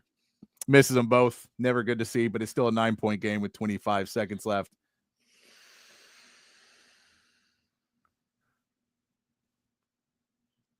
But yeah, this is all right. So even with the points, you got it down. You made him use about 10 seconds off that clock. You want to see against this A&M team. Oh, come on, get inbound the ball. Guys are killing me. You want to see this Texas team find a way to be a little bit more in rhythm after knowing what you went through today, where everyone shot so poorly coming out. A&M's not a team you want to shoot really, really poorly around, because this is a team that can play good basketball. They are going to really try and shut down Trey Johnson. So what we've seen the last few games is Jamal Mark with 19, Jordan Pope with 12 in this one, Arthur Kaluma with 11, Shedrick had 9. You're going to need those guys to score again against A&M. You're going to need points from other players on this team because they're going to try and shut down Trey Johnson. You have to try and make that not a possibility. You cannot rely on the three-pointer because it's not going to be falling for probably either of you in the first half. Second half is a different place. But I look at this A&M game and you say, you're at the same time, we'll be doing this again tomorrow against Aggies, and hopefully we'll have the same result. But when you have success against a team that plays good defense is when you have even scoring and when multiple guys are getting involved. If you're going to rely completely on Trey Johnson there, it's going to give you a lot of problems. Now, down the stretch, I need to have Trey Johnson have another really good game, because that defense is going to tighten up in the last 5 to 6 minutes of that game, whether it's close or not. It's going to tighten up. But you hope that A&M's not overly worried about their seeding. You hope that A&M doesn't necessarily have the same urgency that Texas does. But this is, and we're also going to see, this is also a different point of the season. Caden Shedrick and Kendall Weaver played decently today. Those guys are going to be a lot more beat up. You're not used to playing back-to-back games. So Trey Johnson, what's his conditioning going to be going into the second game of a back-to-back? That's another piece. And that's when you talk about going up and then you're playing Tennessee, you're talking about playing 3 games in a row against a team that is, not played any games yet in the tournament. So there's a lot to worry about in it because of how A&M is going to come and try and get you really tired in the first half. But A&M is not the offensive threat you have to worry about. So if you can play decent defense, it becomes, can you score the basketball, get downhill, get buckets, get to the free throw line. Same game plan you had today, you run tomorrow against A&M. Yeah, I think that you could kind of look at it a different way as well. If you're Texas, you didn't have Kendall Weaver last time you played A&M. I don't believe you had. Maybe you didn't have Shedrick, if I remember correctly. Maybe he was playing. I do know that they did not have Kendall Weaver, so that's a different dynamic you're going to be able to throw out there that A&M wasn't ready for, or won't be necessarily ready for, because they haven't seen him yet. And there's not a lot of tape on him this year because he's been hurt so much of the year, and he's a big difference maker when he's playing at the top of his game. I'd like to believe that A&M will come out a little flat tomorrow because they don't really care. But anytime, and again, you're also coming out flat because you're waiting for the game before you, like that. Yeah. It really hurts you. But anytime you're that Maroon team and you got Texas on the other side from you, you care a little bit more about it. They hate Texas more than anything on earth. So I have a hard time believing they won't be ready for it. And Wade Taylor is going to be a problem. Wade Taylor is first team All SEC. He's a tremendous basketball player. He broke the all-time scoring record for Texas A&M against LSU at the end of the regular season. So you're going to have to find a way to bottle him up. Does Texas have the players to do that? I think they probably can slow him down.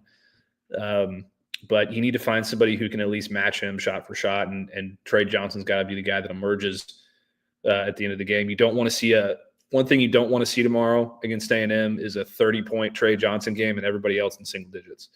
Yeah. No, you don't want to see that. Arthur Kluma was the one who missed the second game. That's right. So yeah, he missed that second game for Texas in there. The one that he got beat early in the season, that one really just went downhill quickly. And what's weird, the one in Texas as well, they shot really well from three-pointers. The Aggies did. They shot about 40%. So you can't allow them to do that either. But a big win there for Texas to go ahead and get a win against Vanderbilt, show up to play in this game. I thought they'd win this one. They are the better team.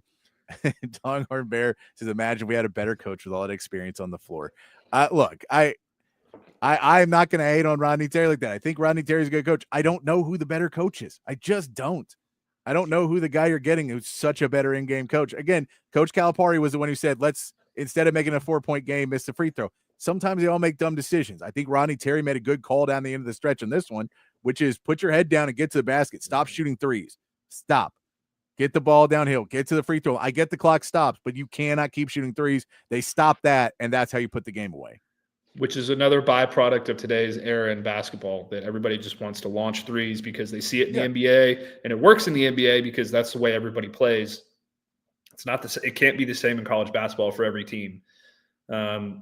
Texas is not good enough to rely on that, night in, night out, game in, game out. So, they need to play this exact game tomorrow, and even if they do, it's going to be a pretty tough ask.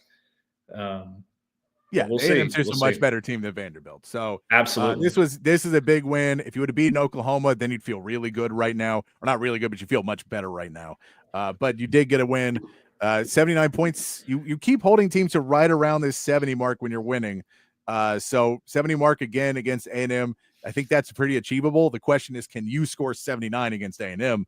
I don't know if they're going to be able to do that. That's where the question comes in. Can they be able to score where they need to be in this game? I'm not sure about that.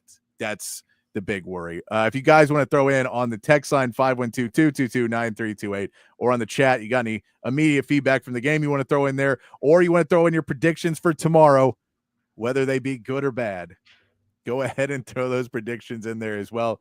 I'll be curious to see the final stat line of how many minutes Kendall Weaver played today. But yeah, you're talking about going back to back with guys like Shedrick and Kendall Weaver, who've been kind of just banged up all season long.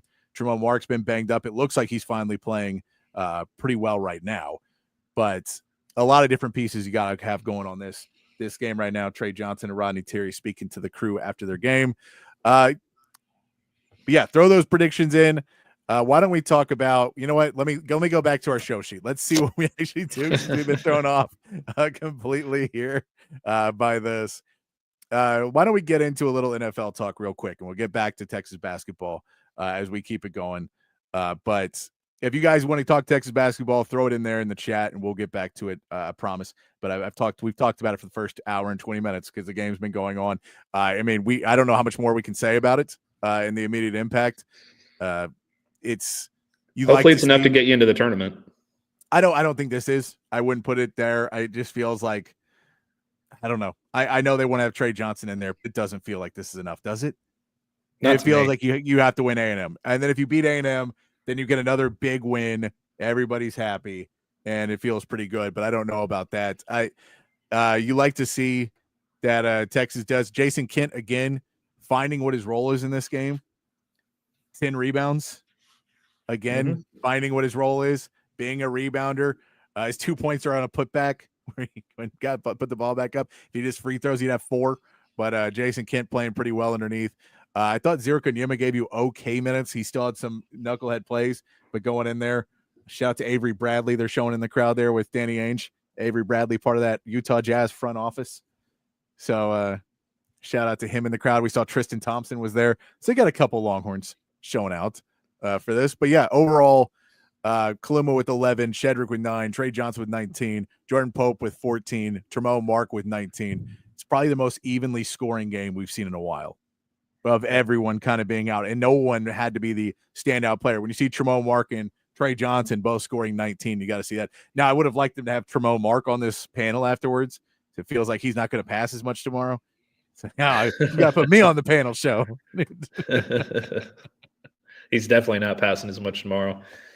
Joe K says need trade to drop just enough for the Spurs to draft him. We got 2 first-round picks. We got 2 picks in there. We got the Atlanta's unprotected. You get up there and get him. I mean, I would say that I have a preference for where Trey Johnson goes, but I don't care anymore. So that's where we are. I don't think it's really depressing to me that I used to be such a big NBA fan. I grew up living and breathing on the NBA and college basketball. And one trade took it all out. I remember at one point I took a white undershirt T-shirt, and I because I didn't have a TJ Ford jersey, and I wrote Texas and 11 and Ford on the back so I could watch it or wear it while I was watching the Final Four against Syracuse. That's how into it I was. And now I don't care. I only watch this sport because it's my job. That's what Nico did to you. Nico abused you that bad. Yeah, I'm down bad, man. Don't worry. If the Spurs end up trading Wemby, I'll be right there with you. But they're not dumb enough to do that, Patrick. So you're okay. No one's dumb enough to do that. And if they did, I'm sure they'd get more back than an aging Anthony Davis. If someone's dumb enough to do that, he's working in Dallas right now. So I think you're okay. Oh man. Let's talk a little NFL. You guys can go ahead and still throw anything in the chat. We'll get back to basketball here in a minute, but let's talk a little bit about something else for just a little bit. I wanted to go over with you, Matt, and talk some winners and losers of free agency. Because free agency technically started about an hour before our show today at 3:00. And we've seen now we've got a little bit clearer picture. You did have the Cowboys news before that DeMarcus Lawrence is officially gone now. That we can now scratch him off the list. But I want to get I'll start. I'll tell you what. Well, let's go through some winners. How many winners do you have on your list? How many winners and losers do you have on your list? I mean, that's a good question. I would say that one of my winners that I have is probably going to be a controversial pick. Okay. I do think that you have to. Did I see correctly? And I didn't see this pop off at all. So maybe I missed it. But Devontae Adams going to the Rams. Yes. Yeah, that happened before free agency. So you were probably pretty drugged up when that happened. Probably. So the Rams are a winner in my book because they're a winner in my book as well. They're getting Matthew Stafford back. They made some other decent moves, and they're getting arguably the best receiver in the league for him to replace Cooper Kupp. So I like what they're doing. I'll let you go next so I can pull up my next one. But I'll say also in that Rams, you pull up Devontae Adams, you get him to replace Cooper Kupp, you keep Matthew Stafford as a big one. But I love Poona Ford addition over there as well. You're able to bring in the player Poona Ford. You get to keep a lineman in Jackson. You bring in Coleman Shelton at center as well. You also keep Tutu Atwell, which I think is a big piece for them to continue growing what that pass game is with Matthew Stafford. I feel like the Rams are pretty good. I'll throw in another winners for you. The Vikings. The Vikings right now are going to be on my winners list. They shore up that offensive line. Ryan Kelly and Will Fries, bringing those guys in there, help out a little bit more to protect the J.J. McCarthy. They also bring in Jonathan Allen, who gets cut by the Commanders. They bring him in with Javon Hargrave, 2 guys that get cut. They shore up the interior defensive line as well. They're also going to be able to keep a couple other players. Byron Murphy, the cornerback, is staying there as well. I think they did a really good job of protecting their quarterback a little bit better, getting better on that interior defensive line. They've been able to pass pass or rush the quarterback, but you got to be able to push there. I think the Vikings were a winner in my book. Yeah, interesting bit of news that we won't talk about that just popped up on my phone while I was looking at my other winner. That's what you got. Texas 5-star quarterback commit Dia Bell has been offered by Sacramento State, according to Steve Wilfong. Wow, guys. So you know Texas what? is really sweating there. Cancel the show. We're gone. No.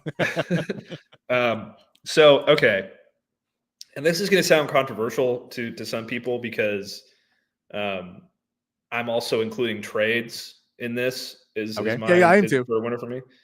I think the Cowboys are a winner. That is controversial. I really do, and I would not have said that before today.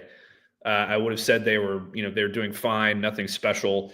But trading for Kenneth Murray and trading for Collier Elam are filling two very big needs that you have on that defense. Solomon Thomas is going to be a good addition. Robert Jones is going to be able to plug and play. Javonte Williams is a good running back that's going to probably be your second guy. He's going to give you a little bit of depth there. He can have an impact. Bringing back Osa Odigizua is very big to me. Gavante Turpin's big. These other ones are underrated to me. CJ Goodwin and Brian Anger.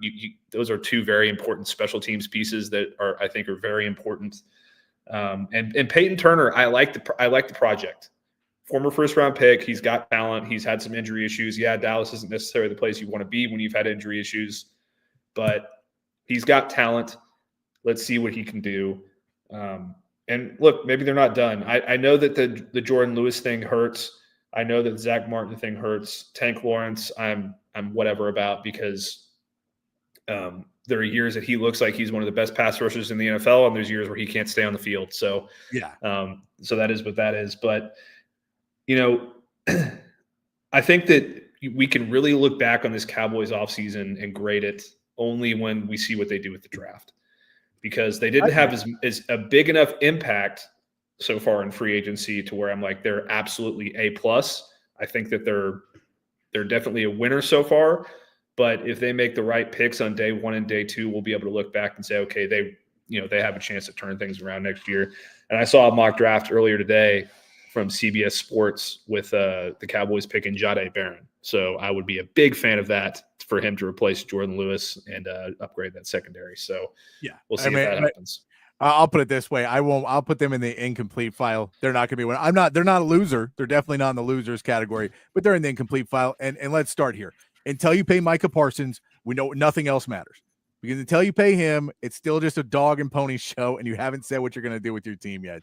So pay him, get it out of the way, then we can move on to other places. But I think the fact that they haven't been in real conversations with too many people, they made some trades, they brought in some other players, they'll be okay again. But there's nothing that stands out in this that makes me think, oh, the Cowboys are the second best team in the NFC East. They don't feel like the second best team in the NFC East right now. They feel like the third best team, and nothing they've done yet makes me feel like they're the second best team. And to be a winner, I need you to be in the top half of your division. And I just don't think they've gotten there yet. Yeah, no, I think that's fair. I think one of the reasons that I have them as a winner is my dog keeps bringing me toys and won't leave me alone. I think one of the reasons that I have them as a winner is because I thought they were going to be such a loser going into the free agency period. Okay, so yeah, manage expectations. Right, and they exceeded my expectations. They did things that I thought were very good moves. I did not think Odigizua was going to come back. I'm very surprised by the Elam and Murray trade. So, but if I expect disappointment and you impress me, then you're gonna be a winner in my book. I know it's not a high bar, but it is what it is. All right, so I'll throw out my next winner. I'm going to change the rules a little bit on here, but I'm going to tell you my next winner is a player. Caleb Williams is my next winner. Caleb Williams went out and got help. They signed Drew Dalman. They traded for Jonah Jackson. They trade for Joe Tooney. They go out and get a tight end in Durham Smythe. They've got all those pieces. They help him out a ton on that offensive line. I think they're going to draft a guy as well, but they go out and get him a lot of help on that offensive line to give him a little bit more time. So I'll say Caleb Williams is a winner of the free agency so far. I don't necessarily think the Bears are. I think the Bears did pretty well, but I'll say Caleb Williams is for sure a winner. Yeah, no, I think that he, as a quarterback, needed arguably more help than anybody else in the NFL. If you've got a young quarterback who you're trying to build his confidence and develop him, he cannot be running around for his life like he was last year. So you got to figure out ways to. You've invested too much of your future into that already. Yeah, you can't screw around with it. You've done it twice with Mitch Trubisky and Justin Fields. You can't have that happen again. You got to invest in it. So I think that he's a big winner, and as a result, the Bears are a big winner as well. All right. Do you have any other winners? I don't. I like my list was your list pretty much. Mine was the Rams and the Cowboys. All right. I also do want to throw out the other winner that I have on my list is Laramie Tunsil. because that dude just walked into another yeah. massive contract. Like, he wasn't going to get that contract in Houston. He was going to hold out, and they were going to try and figure something out in the middle. But now he gets to go to the Commanders, where they love him, and now he's the best left tackle in the league again. And he can walk into day one and be like, let's talk contract. Let's talk. Let's get me an extension. Let's pay me another $100 million. How about it? And I think Laramie Tunsil has always been one of those guys where his attitude off the field plays a lot into what he's going to be on the field. He's never been one of those guys to me where he can turn off the noise and go play football, which is why he was the most penalized offensive lineman in the NFL last year. So I think going to a fresh new place and, probably getting a new contract, he's going to have an awesome year next year. And Washington's going to be set up really, really well to make a Super Bowl run, assuming, anybody can beat the Eagles, which, that's going to be a tough task. That's going to be a tough task. All right. Who's your first loser there, Matt? Why don't you go first? I need to pull up my list again. I got distracted by something. I'll say my first loser is Jacksonville. I like the Jordan Lewis signing. They did some things, but they spent a ton of money to try and get in to fix this team. And I don't know if they brought home anybody that is a sure game changer. I think they brought in a lot of players that are okay, and they paid a lot of money to do it. You bring in Eric Murray, 3 years, $22.5 million. This is a guy that the Texans didn't really want anymore. And you go out and pay him probably more than he was getting from any other safeties. The veteran safety market is not big, and they pay it like it is big. They bring in De'Ami Brown for $10 million. De'Ami Brown's not a $10 million wide receiver. He's not. And you paid him like you're paying him for what you want him to be, not what he is. You get rid of Christian Kirk because he costs too much, which in reality is not that much more than De'Ami Brown was making. And the difference in the talent between those two guys is way too much. You have to get rid of Evan Ingram as well, which I believe we now know is going to the Broncos, but you have to get rid of Evan Ingram. So another one of the pieces that you like to get the ball to, he is now gone. My man, Devin Duvernay, an all-impact player for you on the special teams, can do a lot of things. He is not there anymore. But you just brought in a lot of guys for more money than you were supposed to be paying for those guys. And all those contracts just feel like you bring in Patrick McCarry, an offensive lineman, for 3 years, $37.5. He's not a bad player, but he's probably an $8 million a year player, and you're paying him $12. Just everything about it felt like the new general manager maybe didn't win most of these negotiations. Yeah, I mean, I thought what they did was dreadful. Jordan Lewis is a nice signing. I like the Jordan Lewis signing. I like Jordan Lewis, but outside of that, they still have some work to do. My big loser is the 49ers. So you lose Dre Greenlaw, Aaron Banks, Javarius Ward, Kyle Juszczyk, and Leonard Floyd, and you trade Deebo Samuel, and you have to extend Brock Purdy this offseason. So they got a pretty rough road ahead. Yeah, and Ayuk's on the table, and you have a running back who, when he's healthy, is the best running back in the NFL, and he's not healthy very often. And I will say was the best running back in the NFL because of how running backs are. I won't say is anymore because Saquon Barkley is the best running back in the NFL right now. So yes. I would put it, he was the best running back. We haven't seen him on the field. Maybe he can take the crown back, but I don't know if that's going to be the case. I'm with you. The 49ers, it just felt like they really leveraged everything a couple times. Now, they've been pretty good at doing quick rebuilds. And this feels like, we just got to take it. And it means we're not going to win this year, but we have to kind of switch things quickly or else we're going to get screwed on the back end here. If we really try and stretch this out another year, it's going to hurt us for 2 or 3 years where we can maybe pull a quick switch right now. That's what it feels like they're doing, but they end up being losers because they're just so cash strapped after everything they've tried to do, and they didn't get a Super Bowl out of it, where it felt like they probably should have gotten one over the Chiefs, and they just weren't able to get it done. I'll throw in the Bengals. I don't think they necessarily had the worst signing of players, but what killed the Bengals is the prices that you start seeing everybody else get signed. And you still have to sign 2 wide receivers. You still have to sign you were trying to sign a defensive end.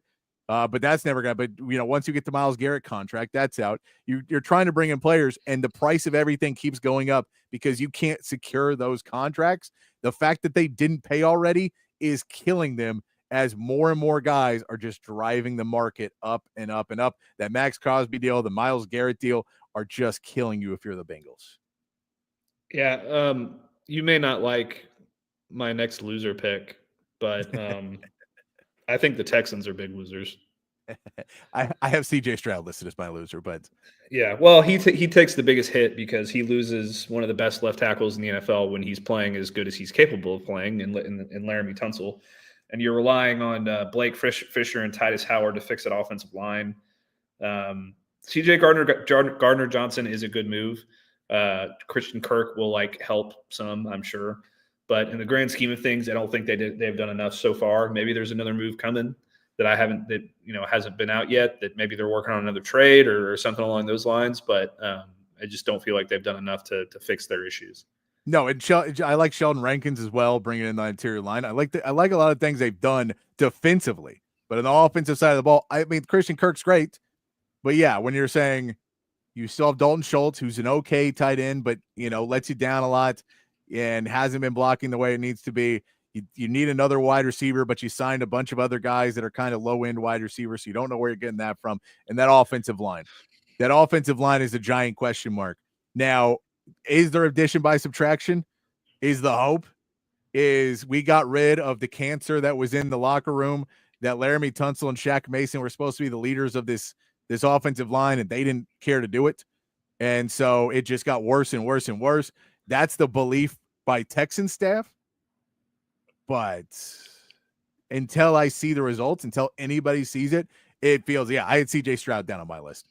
I had him down because offensively, it doesn't feel like you've addressed it. Now you're going to try and do it in the draft again. If you get Kelvin Banks, it makes things a little bit easier. If you get one of those top offensive linemen, then it makes things look a little bit better, especially if you don't have to trade up to do it. If you just get one, then you feel a little bit better about it, but you still want to get, it feels like there has to be something else done at this point, doesn't it? It feels like something else, because they were active enough that they released one offensive lineman and traded two others. It feels like there's something else in the works. Yeah, I agree. My other big loser, and I'll let you finish out your list, is the Titans, just because they paid Dan Moore a ridiculous amount of money and he gave up more sacks than anybody else in the NFL last year. So that's a very questionable decision to me. I don't think that's a very, particularly very well-run franchise. So, they're a big loser for me. I'm with you on the Titans. That has been a season. Yeah, they felt like, because it's one of those things, you have the number one pick and it just feels like they're waiting for someone to call and offer them everything for that pick, right? That's how it feels about Tennessee right now, is they're like, well, we have this coveted number one overall pick, so clearly someone's going to give us their franchise for this pick, and then we'll be able to fix everything off of that. We'll get 5 firsts and 4 seconds and 3 of their best players, and then we'll be a great team again. And they just went out. They paid Dan Moore $4 million, 4 years, $82 million for Dan Moore, who did not great last year. I like Xavier Woods. You pay, you get Van Jefferson in as a wide receiver. Just not a lot going on. They didn't really do much. And so it feels like, again, they feel they're going to have a lot of draft picks, and they're going to try and build through the draft because they don't want to spend a bunch of money up front and try and use it once they get their guys to make it work. But even if you're going to take Cam Ward or going to take Shedeur at the number one pick, do you really have faith that guy's going to be able to do anything with this team? No. Is there any, and you're not put in a position to win? No. And also I'm wondering what incentive the teams behind them have to trade up to trade into that pick. I mean, you're going to have to find a team that's going to come from, 4 or 5 or 6 that wants Cam Ward or, Travis Hunter or Shedeur Sanders, because whether or not the Titans stay at number 1 and they pick Abdul Carter, or they trade down to number 2 or number 3, they're still going to take Abdul Carter, assuming that one of those teams is trading up for him. So I don't think they have a ton of leverage to trade that number 1 pick unless they're somebody's reaching way far back to come up and get it. No, I think the number 2 pick actually has more value in the moment, because if number 1, they take Cam Ward or they take Shedeur, now all of a sudden the Browns, who don't need a quarterback, and they do, but they don't, right? They're not going to draft one this year, most likely. So now you're in a position where if someone really wants that quarterback and you call up Vegas and you call up the Giants, who's going to give me more to move up to number 2? Who's going to give me some, whoever wants that quarterback, who's giving me more to go get him? And I feel like that number 2, if a quarterback goes 1, becomes much more. Maybe Jacksonville or the Patriots could do that at number 4 as well. I think they want to get a lineman, but maybe you could move down because, again, there's 4 good offensive tackles in this draft. That at number 4, if the Giants have the first quarterback off the board, then at number 4, if you're the Patriots, you say, all right, highest bidder gets the next quarterback. And we'll move on down. We'll still be able to get our guy. We'll still get whoever we want because there's 4 good tackles in this draft. So we'll get one of them, but we can move down a little bit. We're fine with that. You know what my nightmare scenario is? The Cowboys trade up with the Patriots to number 4 and draft Mason Graham. Oh, I think I would have thought you were going to say trade up and could take Ashton Jeanty. No, Mason Graham. I'd be fine with Ashton Jeanty. I feel like they're not necessarily going to take a defensive tackle in the first round now, though. No, they won't. But I'm just saying that's my nightmare scenario. That's your nightmare. That's my nightmare scenario, because another Michigan defensive tackle wearing a star on his helmet is the last thing that I ever want to see for at least a decade. No, I thought bringing back Osa and then bringing in Solomon Thomas makes you feel like less likely that they're going to go ahead and bring somebody in to do that. So, if they trade up for that, that would be insane. I don't think they're going to do that. Something tells me you're okay in that situation. And then Jacksonville will probably take something crazy. I mean, they did draft well. Brian Thomas is a really good player. They drafted him last year. So I don't want to say that he did necessarily anything wrong, but yeah, it's just going to be interesting. Everyone before Vegas is really interesting because it feels still like Vegas has a couple guys that either they want to get a running back or they want to get a quarterback or they want to get something in there that is an impact player, and waiting at 6. They're just like, are those guys going to still be there at number 6? And so I wonder if they may still trade up. They clearly are, Pete Carroll's got a little bit more balls on him. He went out there and got Geno Smith. He said, we're going to make a move before the draft and not let everybody just be able to show our cards that much. Yeah, I mean, I think Geno Smith is fine. No, but he's a culture builder for the future. He's a bridge quarterback, but at least you can't say we have to draft a quarterback this year. We maybe draft one next year when it's a better quarterback class.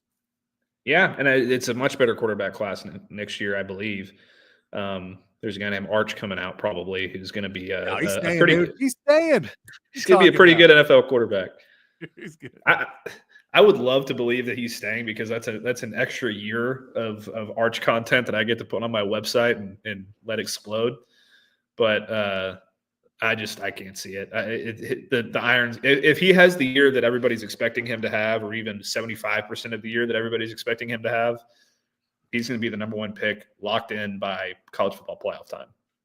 There you go. All right. Why don't we take a quick word from our sponsors? We'll come back. We'll get to your chats. If you have any reactions to the Texas basketball game, love to hear those as well. What you're feeling about tomorrow in A&M, throw those in there. Anything else you want us to hit in the last 15 minutes of the show, go ahead and throw those in the chat, in the text line. We'll get to those when we come back. Wrap the show up here on Texas Sports Unfiltered on a Wednesday afternoon. We'll have another crazy show tomorrow.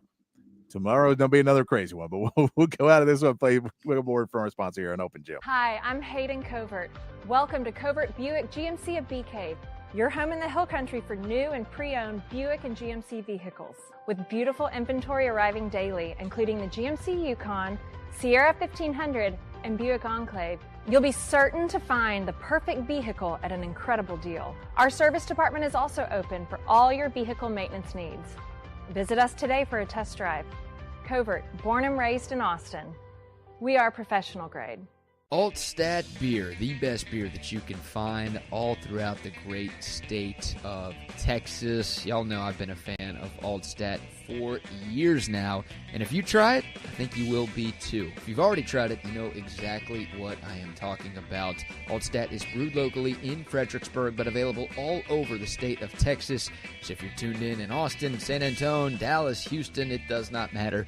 You can find Altstadt at a local grocery store or liquor store. They've got a bunch of different brews, something for every beer drinker out there. The lager, the Kolsch, those are their two flagship beers, both award winners. They are fantastic. The Altstadt Light sacrifices on calories but does not sacrifice on the taste. They've got a great pills, tons of great seasonals as well. I'm telling you, one sip and you won't go back to the other beers you've been drinking in the past. It is the official beer of BK. It should be the official beer of you as well. It's Altstadt Beer. No impurities, no regrets. Hi, this is Tom McKay with Audiovisual Consultations. Today's home electronics can be a bit daunting. My company has spent the last 36 years making sure they are not. For those of you who have not experienced our services yet, we'd like to invite you to give us a try for all your home electronics needs. We carry all the major brands of televisions and stereo equipment at prices you can't find in stores. And we come to you. There's no need to leave your home to find great pricing and incomparable service. No traffic and experienced sales geeks or pushy showroom tactics. We believe in having some fun and dreaming big. Do you have a dream for your home entertainment? Let us know. We can make it come true. And we are always there to help after the job is done. We cultivate clients for a lifetime by treating everyone like their family. No, not those family members. I'm talking about the ones you actually like. So relax, hug your kids, make love to your wife, and smile. Then, when you have a moment, give us a call at 255-8678. That's 512-255-8678. Or online at avconsultations.com. Back here on Open Gym on Texas Sports Unfiltered, wrapping it up here in the last 15 minutes or so. Appreciate you joining in the chat. Joe K says, in my opinion, the Horns have to beat A&M and be competitive versus Tennessee for an outside chance in the tournament. I don't know how much being competitive is going to really matter. I'd like to think it matters too, but I'm not sure how much it's going to matter. Now, if you're saying getting blown out by 30, then that may play into it if it comes down to it. But I think you're pretty much – are you going to have the quad one wins? If you play in there, if you beat do you need to beat A&M in Tennessee, or do you just need to beat A&M? And that really, I think, comes down to how many at-large bids are. I don't know how much further you're going to move up on that list. You need some other guys to drop back out. We just said the top four in is North Carolina and Texas. North Carolina won today too. You're looking at some other teams like that. Are they going to be able to win? Now, North Carolina's in the ACC. They have to win like 2 games to get to Duke. And then that'll be a quad one win that would help them out. But their game, like Texas versus Vanderbilt, actually is a pretty decent game. But in the ACC, those teams are just not very good. Jay Billis mentioned the quote that there's teams in the SEC who have played like 20-something win. They're like, well, Duke just hasn't played anybody good. Because there's nobody good in the ACC, so they just keep playing nobodies. So it just ends up that way. Joe K says, the Cowboys do anything except give Turpin another contract? Yes, we went through those. Let's see, the Cowboys draft Quinn Ewers with that 3rd-round pick. Dak is starting to become another Cowboy starter who can't stay on the field.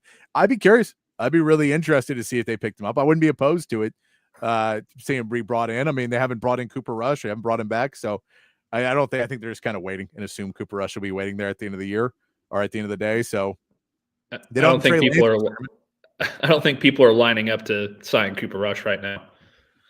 Yeah, I don't know if it's in that Trey Lance experiment is finally done. Mm-hmm. Jerry Jones. Oh, well, they tricked us. Jerry, come on, Jerry. We knew what Trey Lance was. I thought you were going to get him playing time, and you didn't.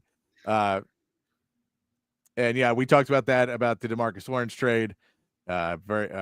Don't give Purdy that Dak money, Mr. Lynch. Purdy's going to get paid. I don't think they want to give him Dak money. I really don't think they want to give him Dak money. I think they want to pay him a little bit less and try and sell him on, we will get you weapons. We will put things around you. We'll build a team that wins, but you're not going to be better.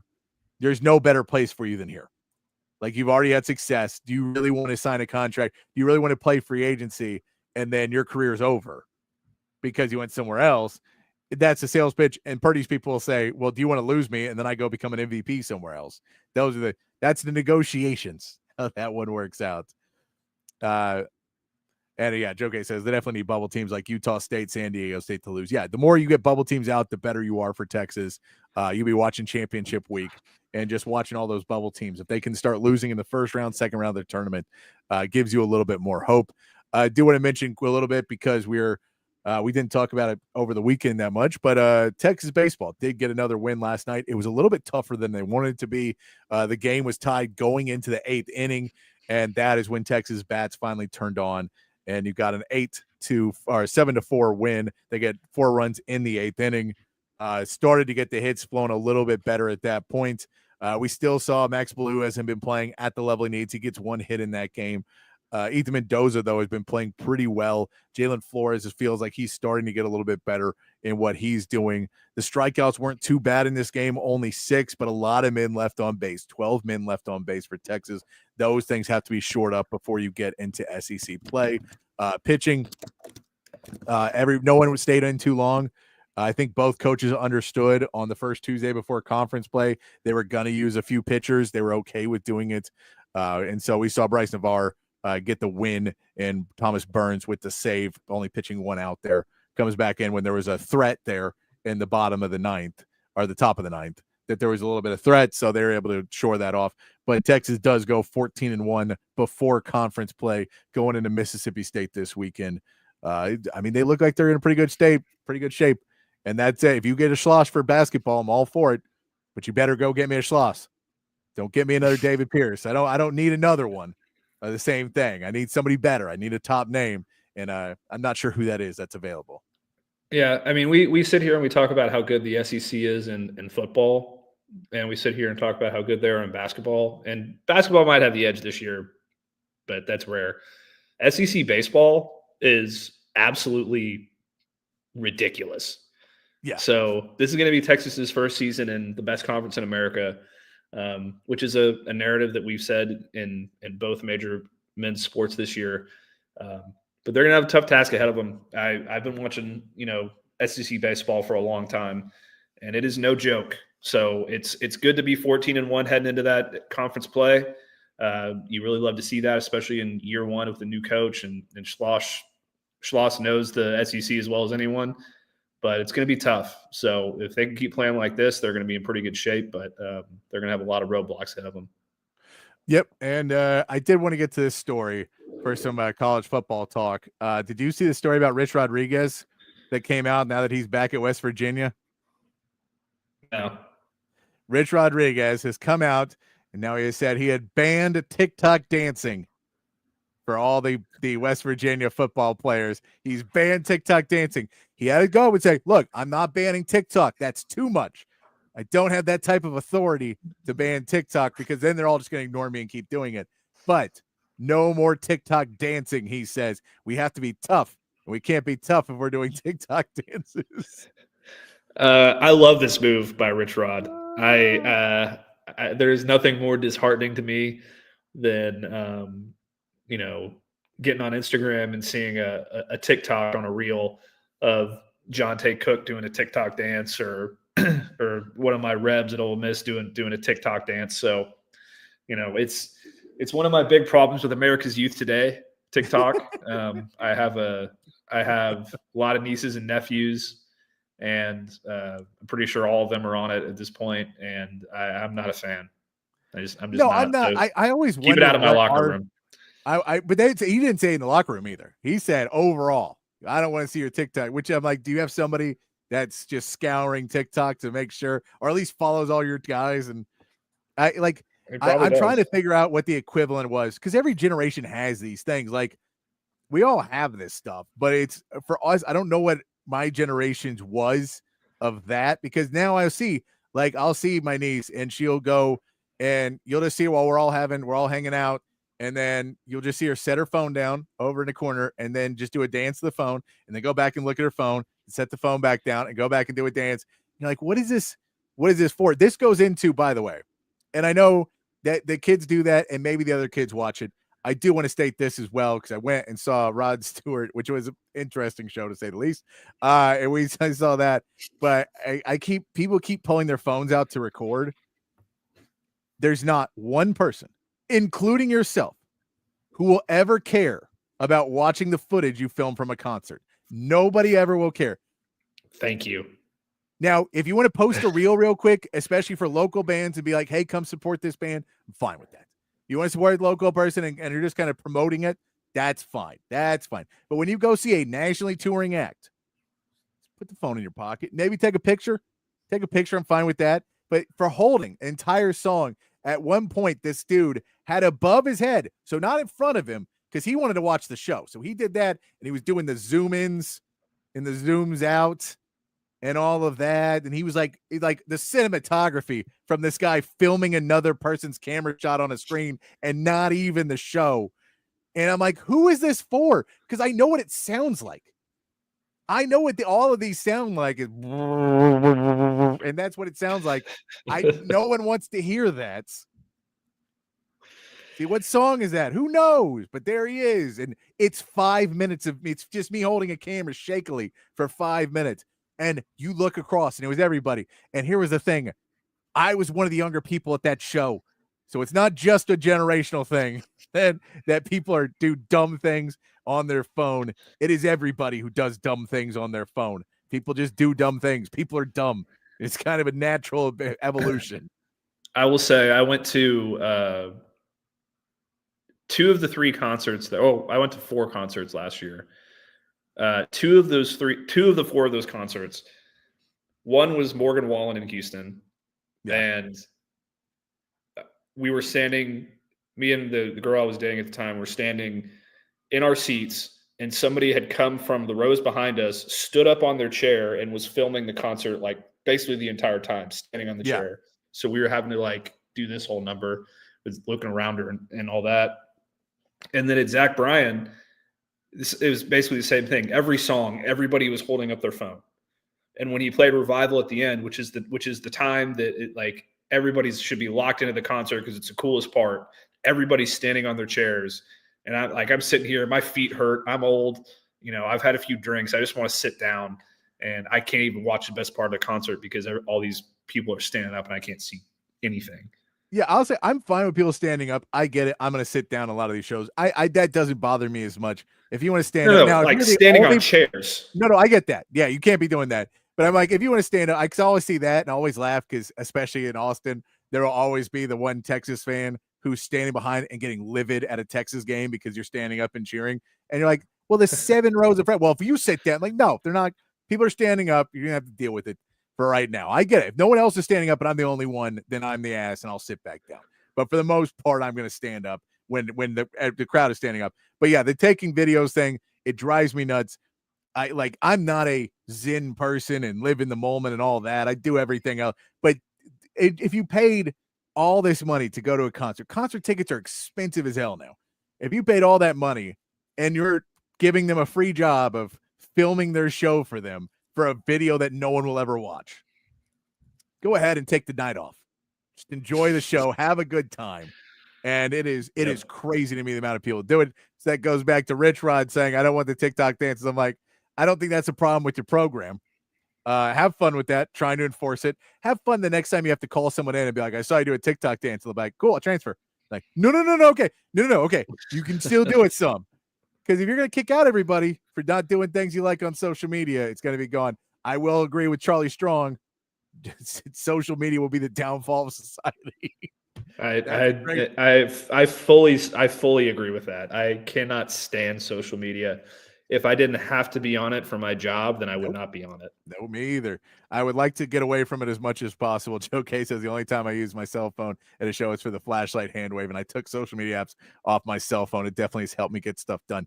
Yeah, no, I think everyone I know in sports coverage, in sports media, has the same concept, which is if the day that I'm not doing this anymore, I can get away from it. Now, I'll have to have like something for when free agency starts because I'm psychotic and you're always going to want to know right away whenever those things happen.